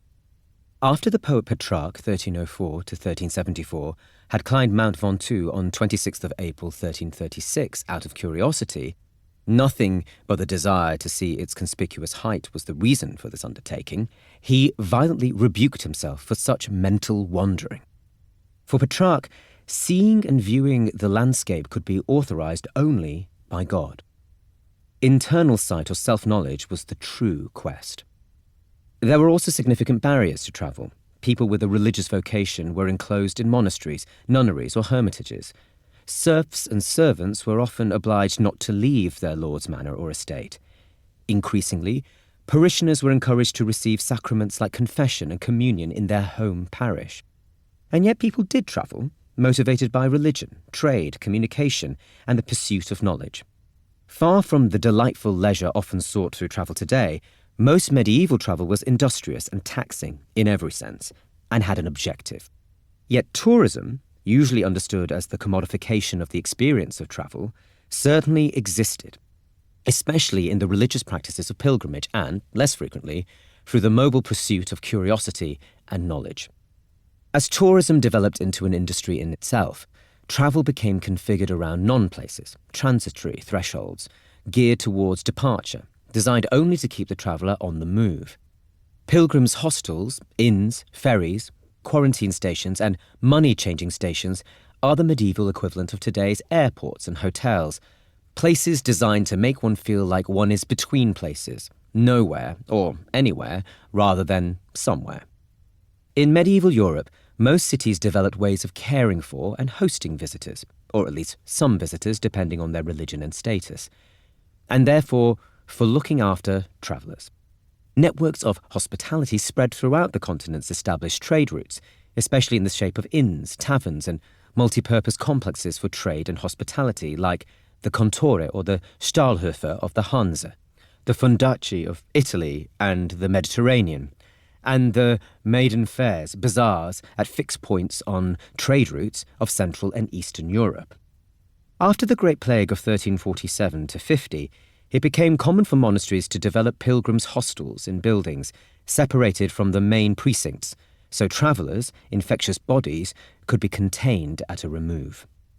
Every year, in all seasons, Europe was traversed by renowned routes, many of which can still be traced today. These ways, snaking across the world, led to the transformation of individuals, cities, and whole cultures. Such routes including the Camino de Santiago, especially the Camino Francis from Saint Jean-Pied-de-Port, for pilgrims to the shrine of St. James in Santiago de Compostela. This route took the traveller across the mountains of the Pyrenees, through Burgos and Leon, to Santiago and thence to Finisterre, the end of the earth. The Camino linked up with the Via Regia, a trade and military route through the Holy Roman Empire, which ultimately connected northern Spain with northern Europe, Hrodna, Kiev, and Moscow. The Via Imperii connected the Baltic to Rome via Leipzig and Nuremberg. Part of this route included the Brenner Pass, one of the main ways taken by northern European travellers from Innsbruck to Bolzano, over the Alps into Italy and to Venice. This route then joined the Via Francigena, popular with pilgrims from Canterbury to Rome via Rheims, Lausanne, and Pavia. Alongside these land routes, major rivers connected towns. Travellers alternated between land travel via horse or ass, carts, feet, and travel by individual rowing boat or larger barge. The Rhine, the Danube, and the Po were arteries for travel, often quicker than travelling by land. Both by land and by water, toll stations, bridges, staging boats, a relais to refresh or change horses, and ferries added costs for the traveller, but also provided reliable and established services. Making his way from Nuremberg to the Netherlands in 1520, the celebrated artist Albrecht Dürer kept a meticulous diary of the expenses incurred by the cross-country traveller, fees for convoys, for landing one's belongings, hellers to lads who carried things and managed the horses, pfennigs for tolls, all kinds of sums for wine and meals of roast fowl, crab, eggs, pears, florins for departure taxes, stuvers for messengers, ink, lodgings, 3 white pfennigs for a bath, little bits of small change to the men and boys who showed him around altarpieces and gave him directions. And Dürer was fortunate. He received a toll pass from the Bishop of Bamberg, which took him most of the way without having to pay the sums usually asked of travellers. Notably, Dürer rarely commented on the landscape he passed through, the quality of the inns and taverns he visited, the sights of the cities he visited. Rather, the meticulous engraver focused on the money flowing from his funds as freely as the Rhine flowed through the countryside. The journey from Aachen to Bonn, just under 100 kilometres, would have taken about 30 hours riding on horseback, including stopping for rest or sleep. It was about double that on foot. On this section alone, there were 6 tolls for travellers: a toll to the Duke of Brabant to go through the village of Weiden, a toll on one's horse at the town of Berchtesgaden on crossing the river Ruhr, a toll to the Archbishop of Cologne to travel through the village of Blatzheim, a bridge toll at Mudrath, river tolls on the Rhine at Cologne, and escort tolls at Bonn to ensure travellers' safe conduct. Frontier towns and way stations subsisted on passers-by, but aimed to provide services to wayfarers. Tolls were paid in some cases to the local lord or landholder, but often to the local archbishop, for whom having well-provisioned travellers passing through his diocese meant full coffers in his church. The city of Aachen was a nodal point on several such major routes. It lies at the western side of the Via Regia, connecting the Flemish ports of Bruges and Antwerp with the great towns of northern and central Germany, from Frankfurt to Krakow. Aachen, which boasts natural hot springs, had been the winter court of Charlemagne, circa 748 to 814, king of the Franks and the Lombards, and emperor of the Romans. He was buried there, in the magnificent cathedral he had built in the 790s. Aachen was thus a ceremonial and historic town, and also a place of health on account of its waters, trade due to its location on key routes, religion for its cathedral, its relics, and a wonder-working image of the Virgin Mary. At the crossroads of northern Europe. The Aachenfahrt, the pilgrimage to Aachen, was one of the most popular journeys European travellers made in the later Middle Ages. In 1384, a married couple, Dorothea, 1347 to 94, and Adelbrecht, or Albrecht, set off for Aachen from their house in the Prussian town of Danzig, Gdańsk. Dorothea, born in the village of Montau, Matowi Wielki, near Gdańsk, was not happily married. She'd given birth to 9 children, each one a difficult labour, each a hateful experience for her.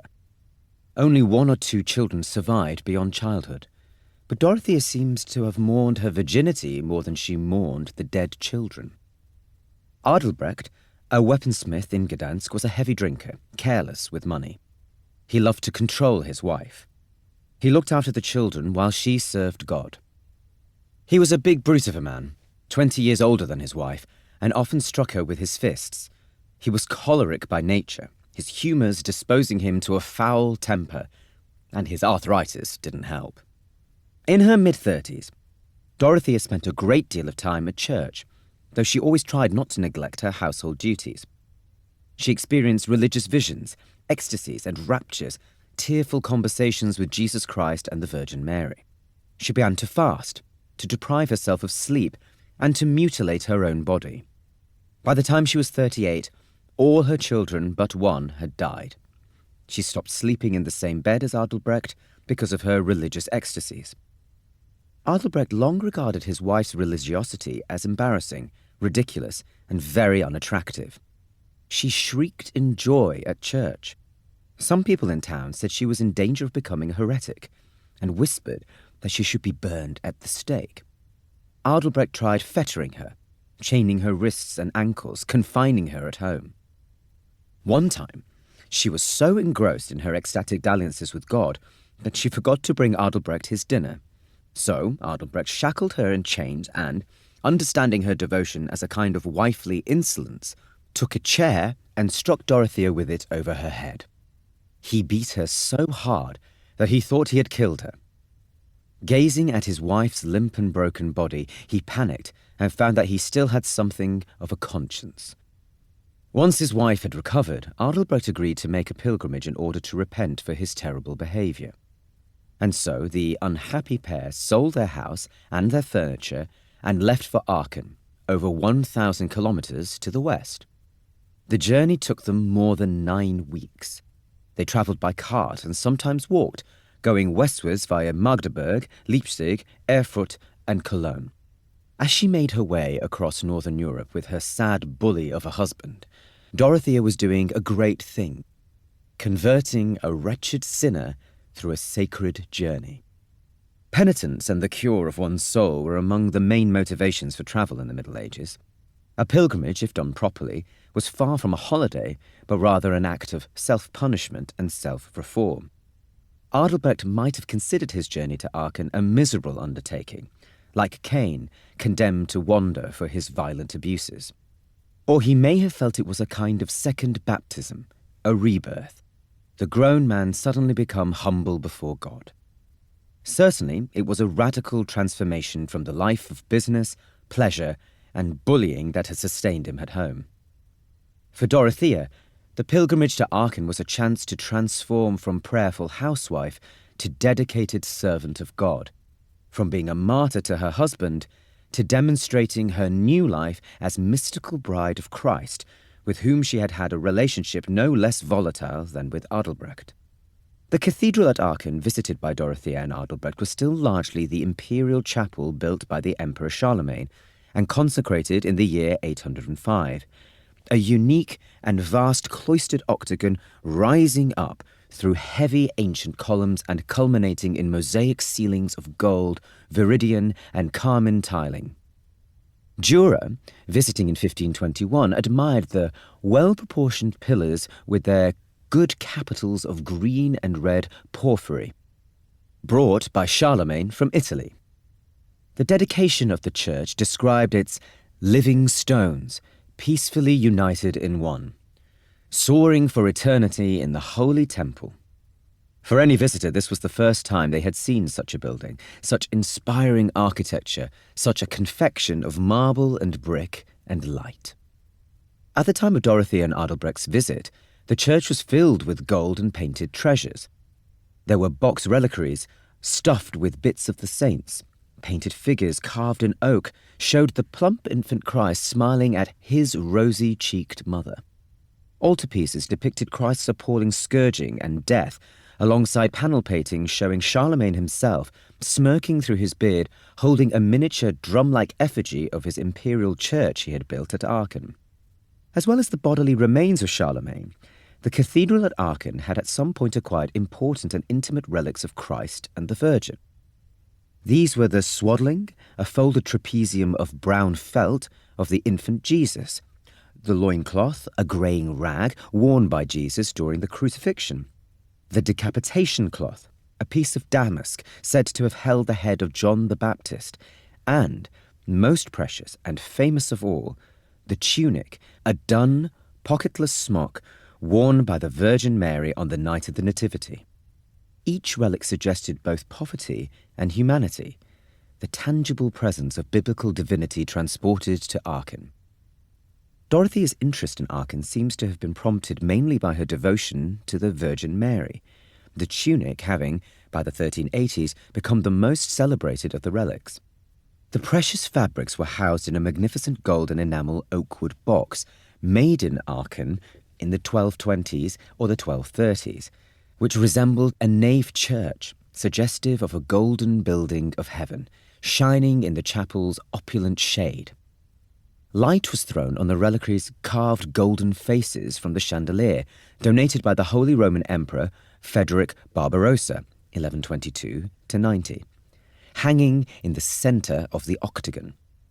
The chapel was like a jewel box set with a gilded crown within a lantern, all built in harmony and seeming gently to rise heavenwards.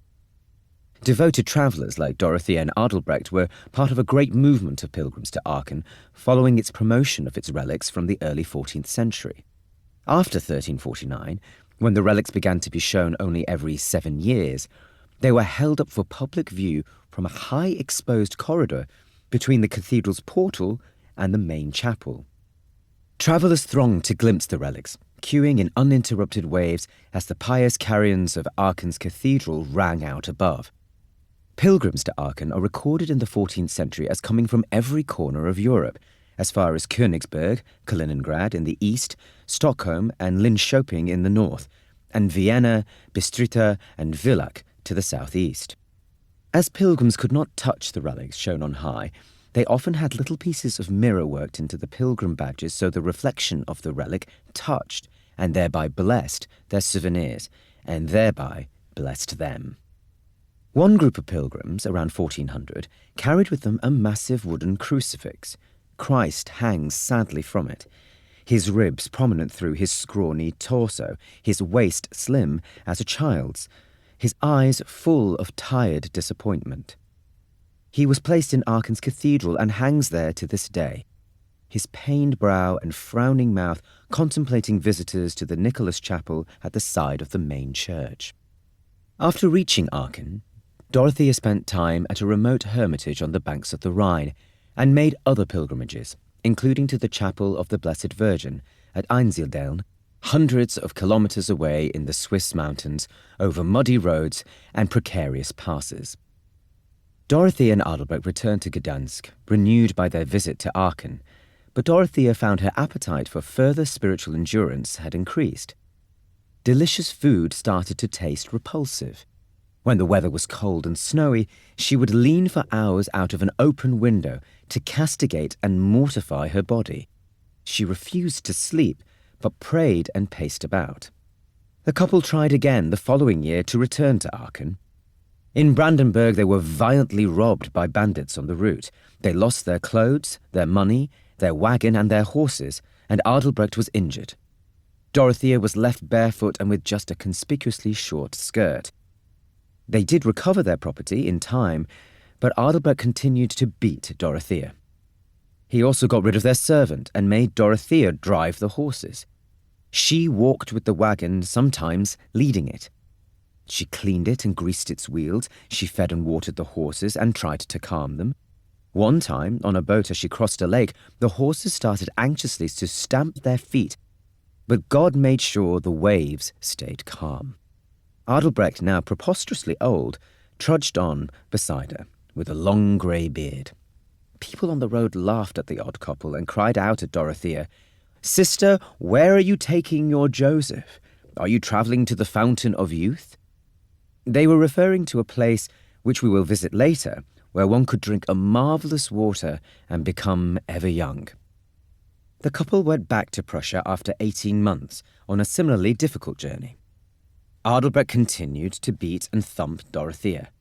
On one occasion, because she forgot to buy straw, he punched her chest and she spat blood for days afterwards. Eventually, Adalbrecht died, while Dorothea was away in Rome visiting the saints. Later still, Dorothea moved to Marienwerder, Kwidzyn, near Gdansk, and locked herself up in a comfortless hermit cell. Her roving came to an end. She became the first Prussian saint, famed for her mystical revelations and the miracles with which she was visited. Her journey to Aachen was the beginning of her journey to sainthood. To make the perilous journey to Aachen seems to have been, for Dorothea, the single most desirable trip she could make in order to contemplate and honour the Virgin, to change her life, and to attempt to transform her marriage. 100 years after Dorothea and Adalbrecht's journey, the pilgrimage to Aachen had become astonishingly popular. On one single day in 1496, some 142,000 pilgrims were counted through Aachen's gates, all journeying towards benediction and self-transformation. Aachen lies between two great rivers, the Maas, Meuse, and the Rhine, that loiter across the landscape of northwest Europe. Towards its North Sea mouth, the Rhine divides and subdivides into a multiple of streams, but before its delta, the Rhine is a formidable barrier and natural border, its leaden breath and stately flow slicing through the flat landscape. It was also one of the most important connectors, linking northern Europe with the Alps. Cologne, on the Rhine's western bank, was one of the river's foremost ports, a rapidly growing transit port and centre of commerce and religion. The Rhine's water connected Cologne with other flourishing cities, including Bonn, Koblenz, Mainz, Speyer, Strasbourg, and Basel. Files of barges carrying timber and skiffs laden with travellers made their way down the river. Cologne's River was said to have brought the city its two greatest treasures and attractions for visitors. From the south, transferred or purloined from Milan in 1164, the relics of the three Magi, the kings present at Christ's birth in Bethlehem. From the north, the bodies of St. Ursula and her retinue of 11,000 virgins. The number 11,000 is probably an early example of a typo, deriving from XIM, where the M stood for martyrum, martyrs, but was misread as millium, thousand. Or it is perhaps a misreading of one of the virgins' names, or some similar convolution in the legend. The Magi were claimed by Cologne's enormous work in progress, the Cathedral of St. Peter, a building site throughout the Middle Ages. The stumps of its unfinished spire slowly rose in stone as dark as the letters of a Bible. The Magi's remains were kept in a monumental oak chest, a kind of decorated sarcophagus. Prayers offered to the Magi, whispered from the mouths of visitors from all over Europe, fluttered heavenwards through the stonework and the tracery of the incomplete steeples. Many people left with a pewter badge showing the three crowned kings under the sky's canopy and pointing at the Star of Bethlehem. Meanwhile, St. Ursula and her virgins were claimed by the nearby Basilica of St. Ursula. Ursula's cult had been invented and reinvented at Cologne, using a cachet of late Roman bones found on the site of the basilica in the 12th century. These bones were subsequently venerated and distributed as relics of the saint, her bridegroom, and the 11,000 virgins. This flock of British virgins, all female, their pale faces turned in the same direction, had many years before sailed up the Rhine's roving waters, crowded onto barges in a magnificent bridal convoy. Many people in the Middle Ages emulated the virgins by sailing down the Rhine to visit their sanctuary.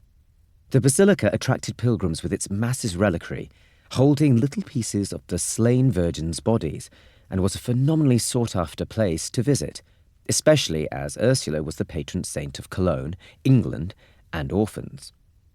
The story, as it had mutated by the 13th and 14th centuries, was briefly as follows. Young Ursula was a princess, noble and beautiful, of course, the daughter of a British king of ancient times. She was married off reluctantly to a prince. She agreed to the match, but with conditions. Her father was to give her 10 virgin handmaidens, and she and each of these handmaidens would receive 1,000 virgin companions and servants. Further, galleys were to be rigged and made ready in order for Ursula to sail away for a 3-year period in order to devote herself entirely to her virginity before her marriage. Her father, keen as he was that his daughter should marry, agreed to all this and caused it to happen. The fleet of virgins sailed away to Holland and down the Rhine to Basel via Cologne. During their outbound stay at Cologne, young Ursula had an awful message from an angel that her retinue would be martyred on their journey at Cologne. Despite this communication, the group continued on their way, and at Basel they abandoned their barges and went onwards by land to Rome, where the virgins were all baptized by the Pope. The throng of now Christian virgins started their return journey. At Cologne, the terrible warning came to pass. Ursula and her group encountered the Huns, who butchered and beheaded every single virgin. Yet their chief fell in love with Ursula, who, as a pious virgin engaged to another, rejected him. So she was put to death by being skewered by an arrow. Visitors to the basilica were enjoined to recite 11,000 prayers for the slain virgins. And before they left and embarked again on the river, the visitors purchased little badges, usually made of lead-tin alloy. These could be bought inside the church and around the city from stalls. The badges usually showed a boat, a miniature coracle crowded with tiny heads, the legendary virgins sailing into perpetuity on a crude souvenir. Badges of Ursula and her 11,000 virgins had been found thousands of kilometers from Cologne, attesting to their successful uptake by travellers. They include a little cast plaque found on the Swedish island of Gotland, showing the crowned Ursula protecting 7 little virgins under her cape. A parchment patch found in central Norway showing S. Ursula in a floral frame, and a lead alloy badge found in Gdansk showing Ursula crowned again with a small ship containing the heads of a group of virgins. Ursula's image travelled onwards from Cologne, representing her devotees' successful journeys. The medieval pilgrim's badge was one of the most common ways that people marked themselves as experienced travellers. Their travels became socially recognised through such badges, often attached to the pilgrim's staff or to their special clothing, the signature outfit of broad palmer's hat or a cape. Other common wearable souvenirs included rosary beads, bells, little whistles, sometimes in the form of a cockerel, rattles, ampullae containing holy water, oil or soil, and pieces of lace and ribbon. The most humble and common wearable souvenir was the scallop shell from Santiago de Compostela, sewn onto one's hat or cloak, the lines of the shell converging on one point like the routes taken by travellers to a shrine. Such souvenirs may have had the function of a charm to protect the wearer. The pilgrim badge is clearly also an early example of a tourist souvenir, a miniature purchase that aims to help one remember a journey taken in the past, but does so in a way that is impersonal and mass-produced. These badges were often mocked by satirists as cheap mementos that, in pretending to holiness through a standardised and trite bit of metal, traduced the idea that the traveller had been inwardly or spiritually transformed by their journey. Pilgrim badges were extremely common and give us a sense of how widely people travelled. Cologne led the way in the pilgrim badge industry and was one of the earliest shrines to develop them, with silver and pewter badges being bought there by the year 1200. Elaborate open-work badges, almost like plaques, were available, showing the Magi on horseback or set into flowered lozenges with their names marked out on the frame. Incanting the medieval names of the Magi, Caspar, Melchior, Balthazar, was thought to have magical properties to guard against epilepsy and to help find lost property. Almost as popular were profane badges showing ambulant or enthroned genitals, winged penises, boatloads of pricks sailing the seas, walking vulvas dressed as pilgrims. Such badges are often said to have been considered magical talismans, having the status of life-affirming good luck charms. But it might equally be the case that they mark the point where holy day meets holiday, where the carnival of tourism ran riot among the blessings of pilgrimage. Like St. Ursula, travellers heading south through Europe tend to leave the Rhine at Basel or somewhat sooner near Speyer.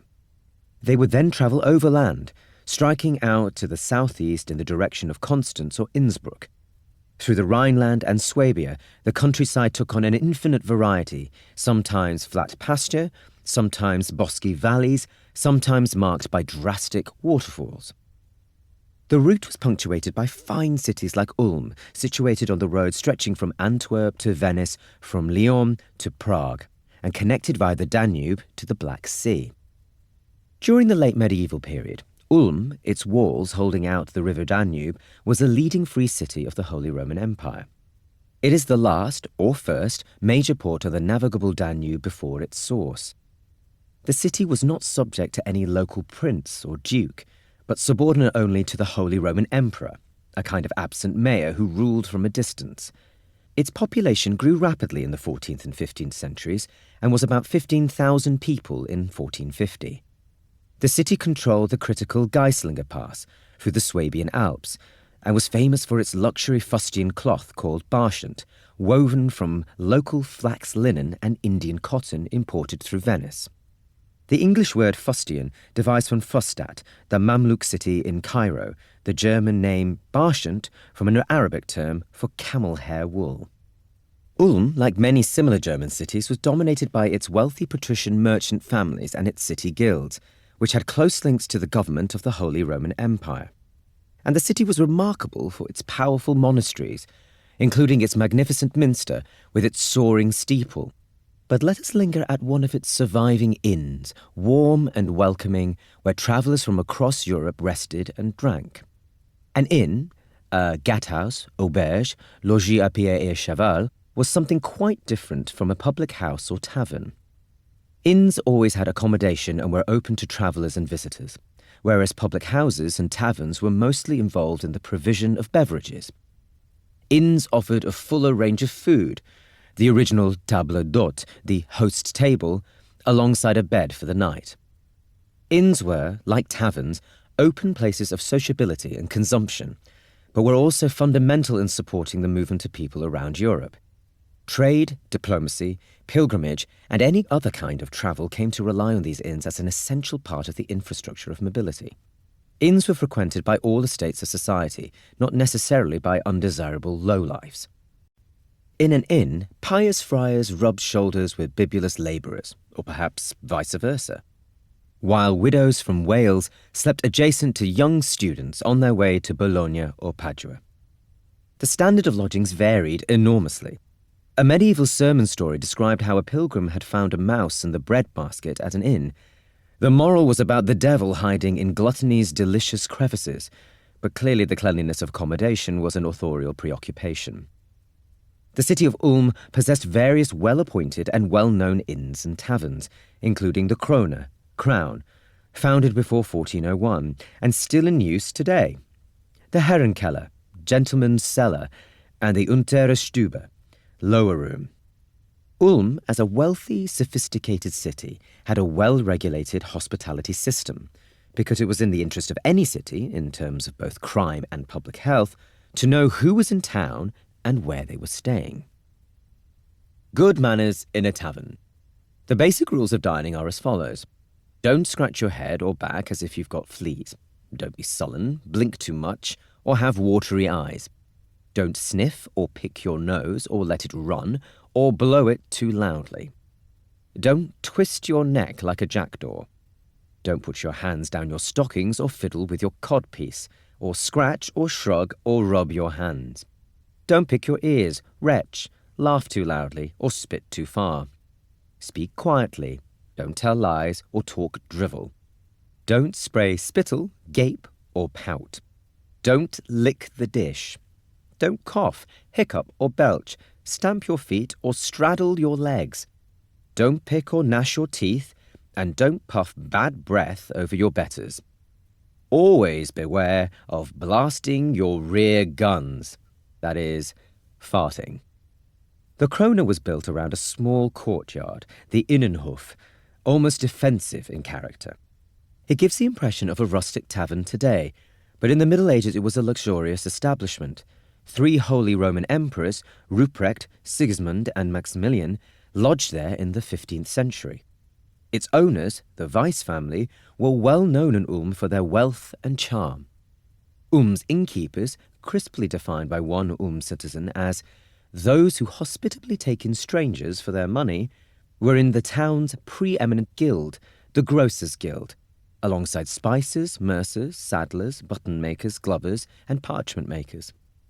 The inn had vaulted lowered floors, including wine cellars and a well, and suites of rooms for lodging on the upper stories. There was space for securing one's horses, too, and lads on hand to tend them. It's an unceasing source of vexation to travellers that it is often difficult to get a good night's rest at an inn or hotel, institutions whose very purpose is to provide a place to sleep. Dry-mouth sleeplessness and disorientated wakefulness are constants of travel. A night at a high-end inn in medieval Ulm involved horses whinnying, stamping their hooves in the courtyard. Noise from the drinking halls continued until late, and then the racket from the nearby fishermen's houses started early. Watchmen on the city walls cried out the hours of the night. A friendly black dog in the courtyard whined for company. Rooks cackled until after midnight. Sharing the guest space were various jumping, creeping things, a cat, some bats, flies, moths, their daytime silence transformed by night into 1,000 scratchings and buzzings. Fleas and bedbugs leapt to life. The beams creaked and clacked as if flexing their fingers. A tick bite in the knee pit started to itch and throb afresh, forcing one to rouse oneself to apply goose fat to the furious welt. Other guests coughed and wheezed, snored and eructated, prayed and muttered their way through the long night. Sleep came fleetingly. At least the inn would provide a good meal and plenty of wine or ale the next day. Ulm, a vibrant meeting point with many well-endowed monasteries, was also the crucible that produced one of the most entertaining and voluble of medieval travel writers. Felix Fabry, born in Zurich around 1438, spent most of his adult life in Ulm, at its Dominican friary. Far from being a cloistered friar, Fabry was a consummate traveller, committed to travel both as an idea and as an activity. The written word was central not only to Fabry's own sense of what sacred travel was for, but also to how he experienced it. Fabry made 2 key journeys when he was in his 40s, a pilgrimage to Jerusalem and the Holy Land in 1480, and a pilgrimage to the Holy Land, Sinai and Egypt in 1483-4. He wrote 4 accounts of these travels. First was a poem in German, the Geremtes Pilgerbüchlein, the Rhyming Pilgrim's Booklet, and a German prose account, the Pilgerbuch, Pilgrim's Book, both describing the 1480 journey. He then wrote a long prose magnum opus, the Latin Evagatorium, the Book of Wanderings, reflecting the history of the Holy Land and his experiences of it. Later, in the 1490s, he wrote another German account, now given the title Die Sionpilger, the Zion Pilgrim, designed for women enclosed in convents who could not themselves travel, but wanted to imagine the Holy Land in their minds and souls. Fabry took books with him on his travels, writing on wax tablets, and he met various other literary travellers on his route. His companions on one trip to the Holy Land included the Hungarian poet János Lassai, 1448-1523, and several German travel writers, Bernhard von Bredenbach, whose account of the journey became a bestseller, Paul Walther of Göglingen, who wrote a personal subjective description of his pilgrimage, and Georg von Gupenberg, died 1515, who wrote an impersonal, short description of the holy places in Jerusalem. We need to imagine a medieval journey as a busy scene of reading and writing, with some highly literate people who intended to mark their journey through acts of writing. Fabry compared the labour he had in making his pilgrimages from place to place with the labour he had in running from book to book, reading and writing, correcting and correlating what he had written about the holy places. For Fabry, books were places and vice versa. Stories and history merge through sites visited in one's body and in one's mind. We will encounter Fabry again later in our own wanderings. At this point, we dwell on a vivid scene of him setting off on his route from Ulm, a city of people coming and going. He embarked on his first journey at Easter 1480. In his Evagatorium, Fabry, a stirring preacher, describes how he ascended his pulpit in the Dominican church. Great multitudes of people were there, and upon finishing his sermon, he told his audience about his imminent pilgrimage and asked for their prayers for his safe return. Then together they sang a hymn for pilgrims at sea, and Fabry chanted the Kreuzfahrerlied, a sacred song for those travelling to the Holy Land. It began, "We travel in God's name, His grace we seek. In Gottes Namen fahren wir, seine Gnaden begehren wir." The congregation started to sing along with Fabry and repeated the holy song. Some began to cry, loud sobs replacing the chanting. Many people were anxious, says Fabry, that he would perish among the terrible dangers of the travels ahead. He blessed the congregation, granted them absolution for their sins, made the sign of the cross, and said goodbye. Then he got down from his pulpit. Fabry's Dominican priory was just a stone's throw from the Danube. Early in the morning of 14th of April 1480, Brother Felix kissed and hugged his brothers in the monastery and rode out from Ulm, taking the route south. He was accompanied by his prior, Ludwig Fuchs, and a servant. Fabry would have passed, to his left, a windowless tower where felons were held captive and sometimes drowned, and the city prison tower with its scaffold for public executions outside. He would have then traversed the city wall beside the Danube, still under construction in handsome red brick and paid for by the city. In the river, Barschent cloth was being bleached and freshly caught fish were being gutted and rinsed. Geese waddled busily wherever they chose. Fabry then crossed the Herdbrücke, named after the animals herded over it, the city's bridge over the Danube. He was watched by the 2 sentinels always posted there who, at this time of day, had not yet blown reveille on their horns. Ahead of Fabry lay pastures and vineyards and the road south. He passed a little suburban shrine to the Virgin, enclosed in a pretty garden, a final blessing for his departure. Fabry, his prior and their servant rode together over the flat plain and its flax fields to the way-station town of Memmingen, 50 kilometres to the south. Here Brother Felix met with a local nobleman and governor of Upper Bavaria, Apollinaris von Stein, his son Georg, and a retinue of men-at-arms. They undertook to set off for Jerusalem the next morning. Fabry hugged Prior Ludwig with deep grief and sorrow, both of them weeping and sobbing. Ludwig told his spiritual son Felix not to forget him in the Holy Land, to write if he could, and to be sure to come back soon. The prior left, returning with his servant to Ulm, to his spiritual children, Felix's brethren. After Memmingen, the white peaks of the Alps, ultimate and unbroken, overwhelmed the horizon, seemingly unassailable from the sweet plains of Swabia and Bavaria. The next morning the men took the rising road towards Kempten and Innsbruck.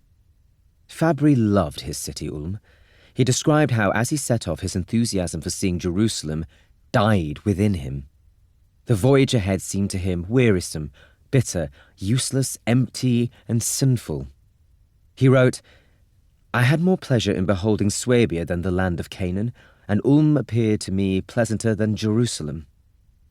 Fabry was experiencing that special kind of wretched, narcotic longing we now identify as homesickness, the traveller's curse.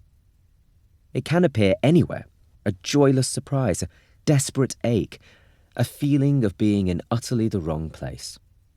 Brother Felix had barely left home. Only the hot shame of embarrassment prevented him from turning around and running back to Prior Ludwig. Further south, on the cusp of the Alps, the river Rhine flows into the vast long lake known as the Bodensee, Lake Constance, at the city of Constance. In the Middle Ages, it was constantly busy with oak plank boats, some of them up to 20 metres long. Some carried barrels, others were freighted with hides, lumber, or fish, and others carried travellers making their way in all directions across Europe. The ceaseless motion and the tedious packing and unpacking involved in travel almost invariably mean losing things. Evidently, the people in the boats crossing the Bodensee very frequently lost or discarded objects overboard.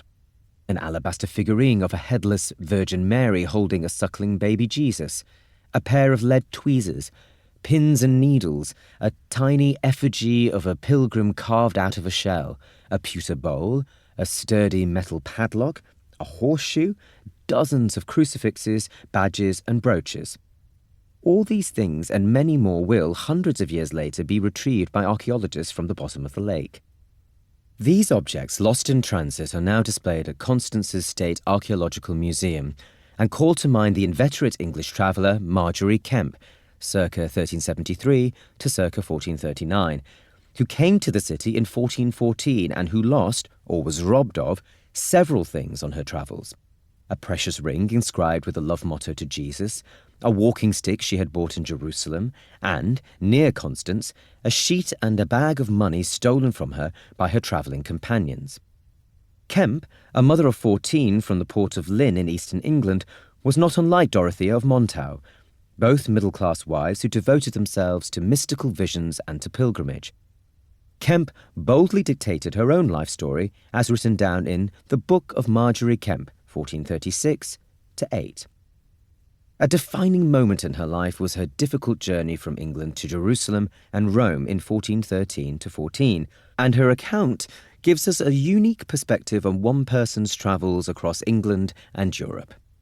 Around the year 1412, when she was about 40, Kempe received a directive from God that she should visit Jerusalem, Rome, and Santiago de Compostela. For her, travel was God's work, in order to gain the pardons or indulgences available at the holy sites, and thus deepen her relationship with God to the profit of her soul.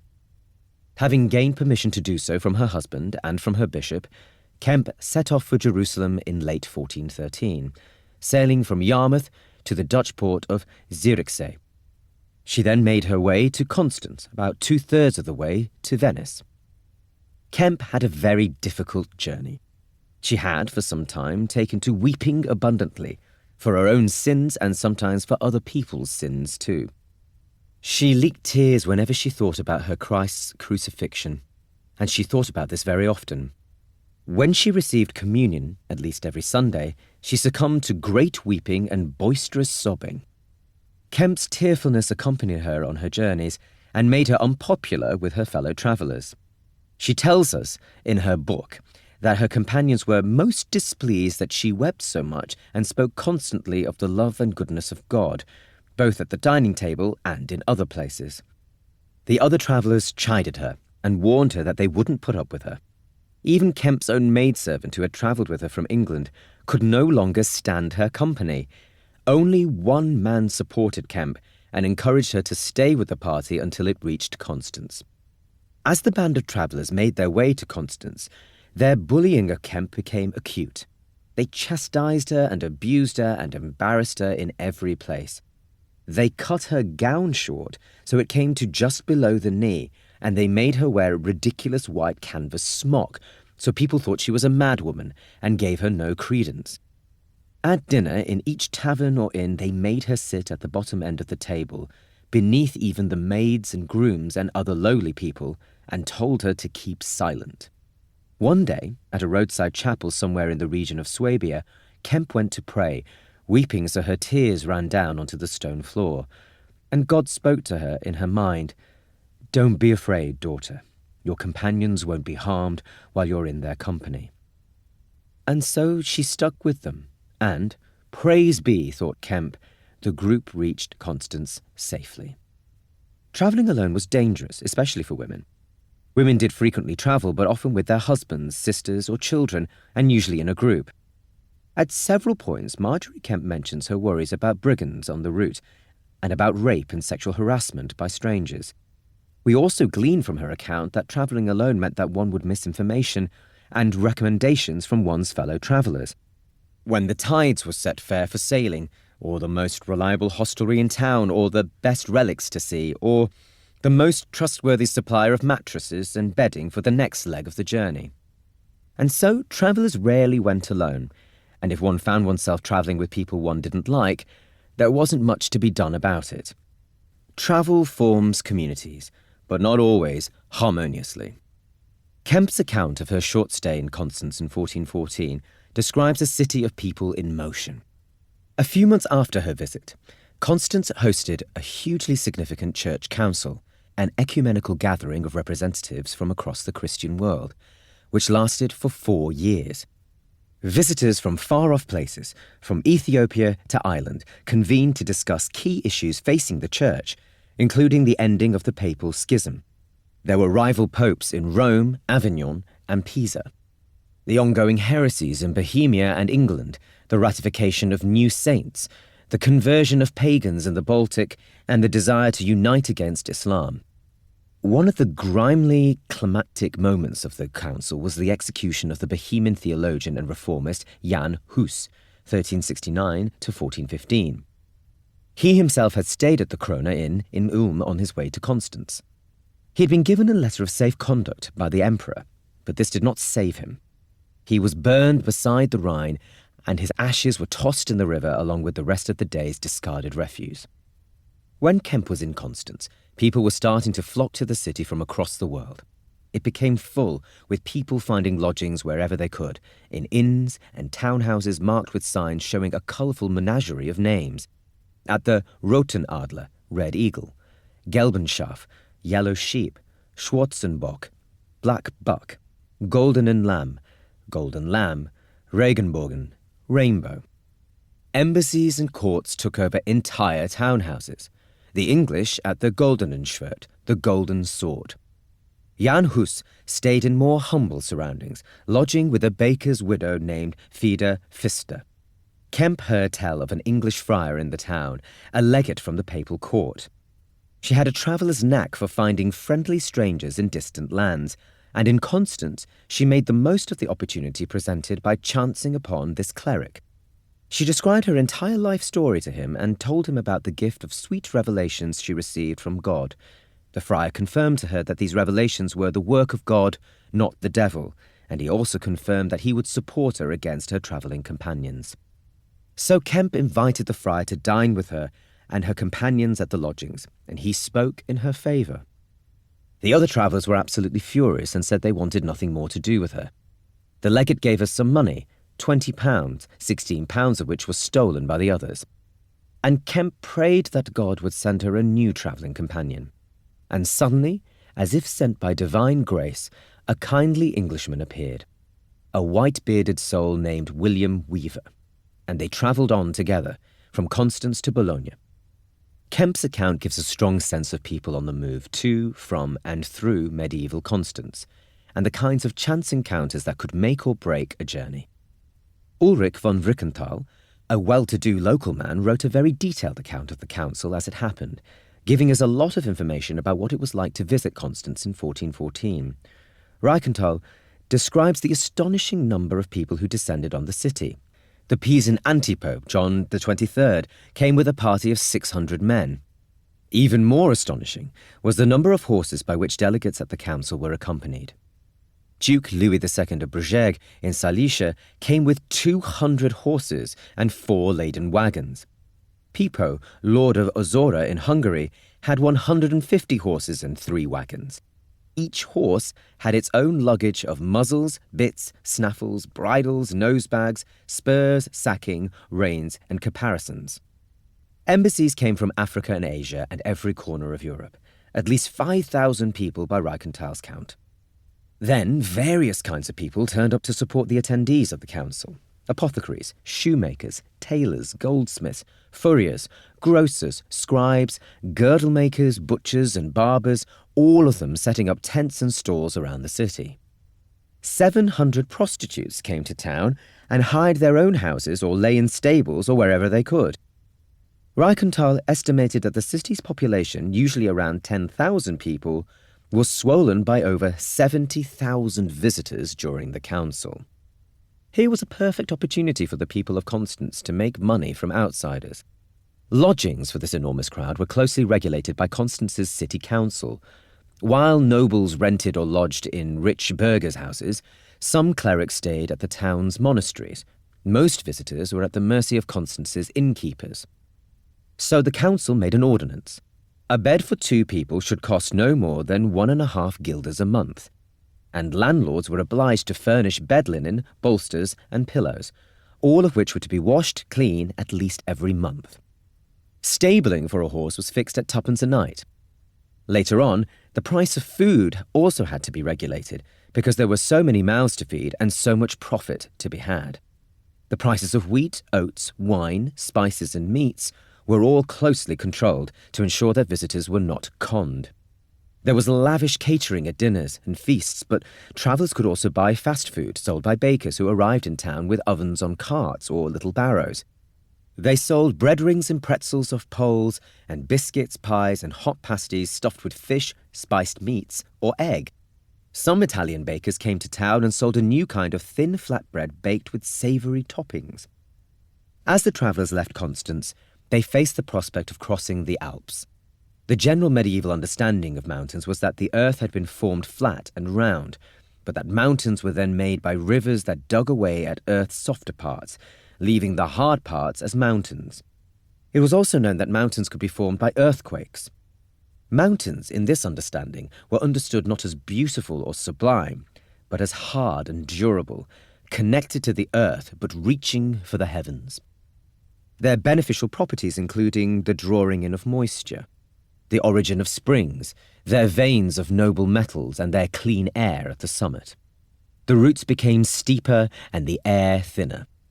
Travellers across the Alps had to fasten their minds more than ever on their destination. It is rare for medieval travellers to mention natural sights like mountains or glaciers or valleys, even as they must have had an arduous passage through sighing rain and groaning thunder, and their titipping horses and asses must have struggled with the vertiginous climbs.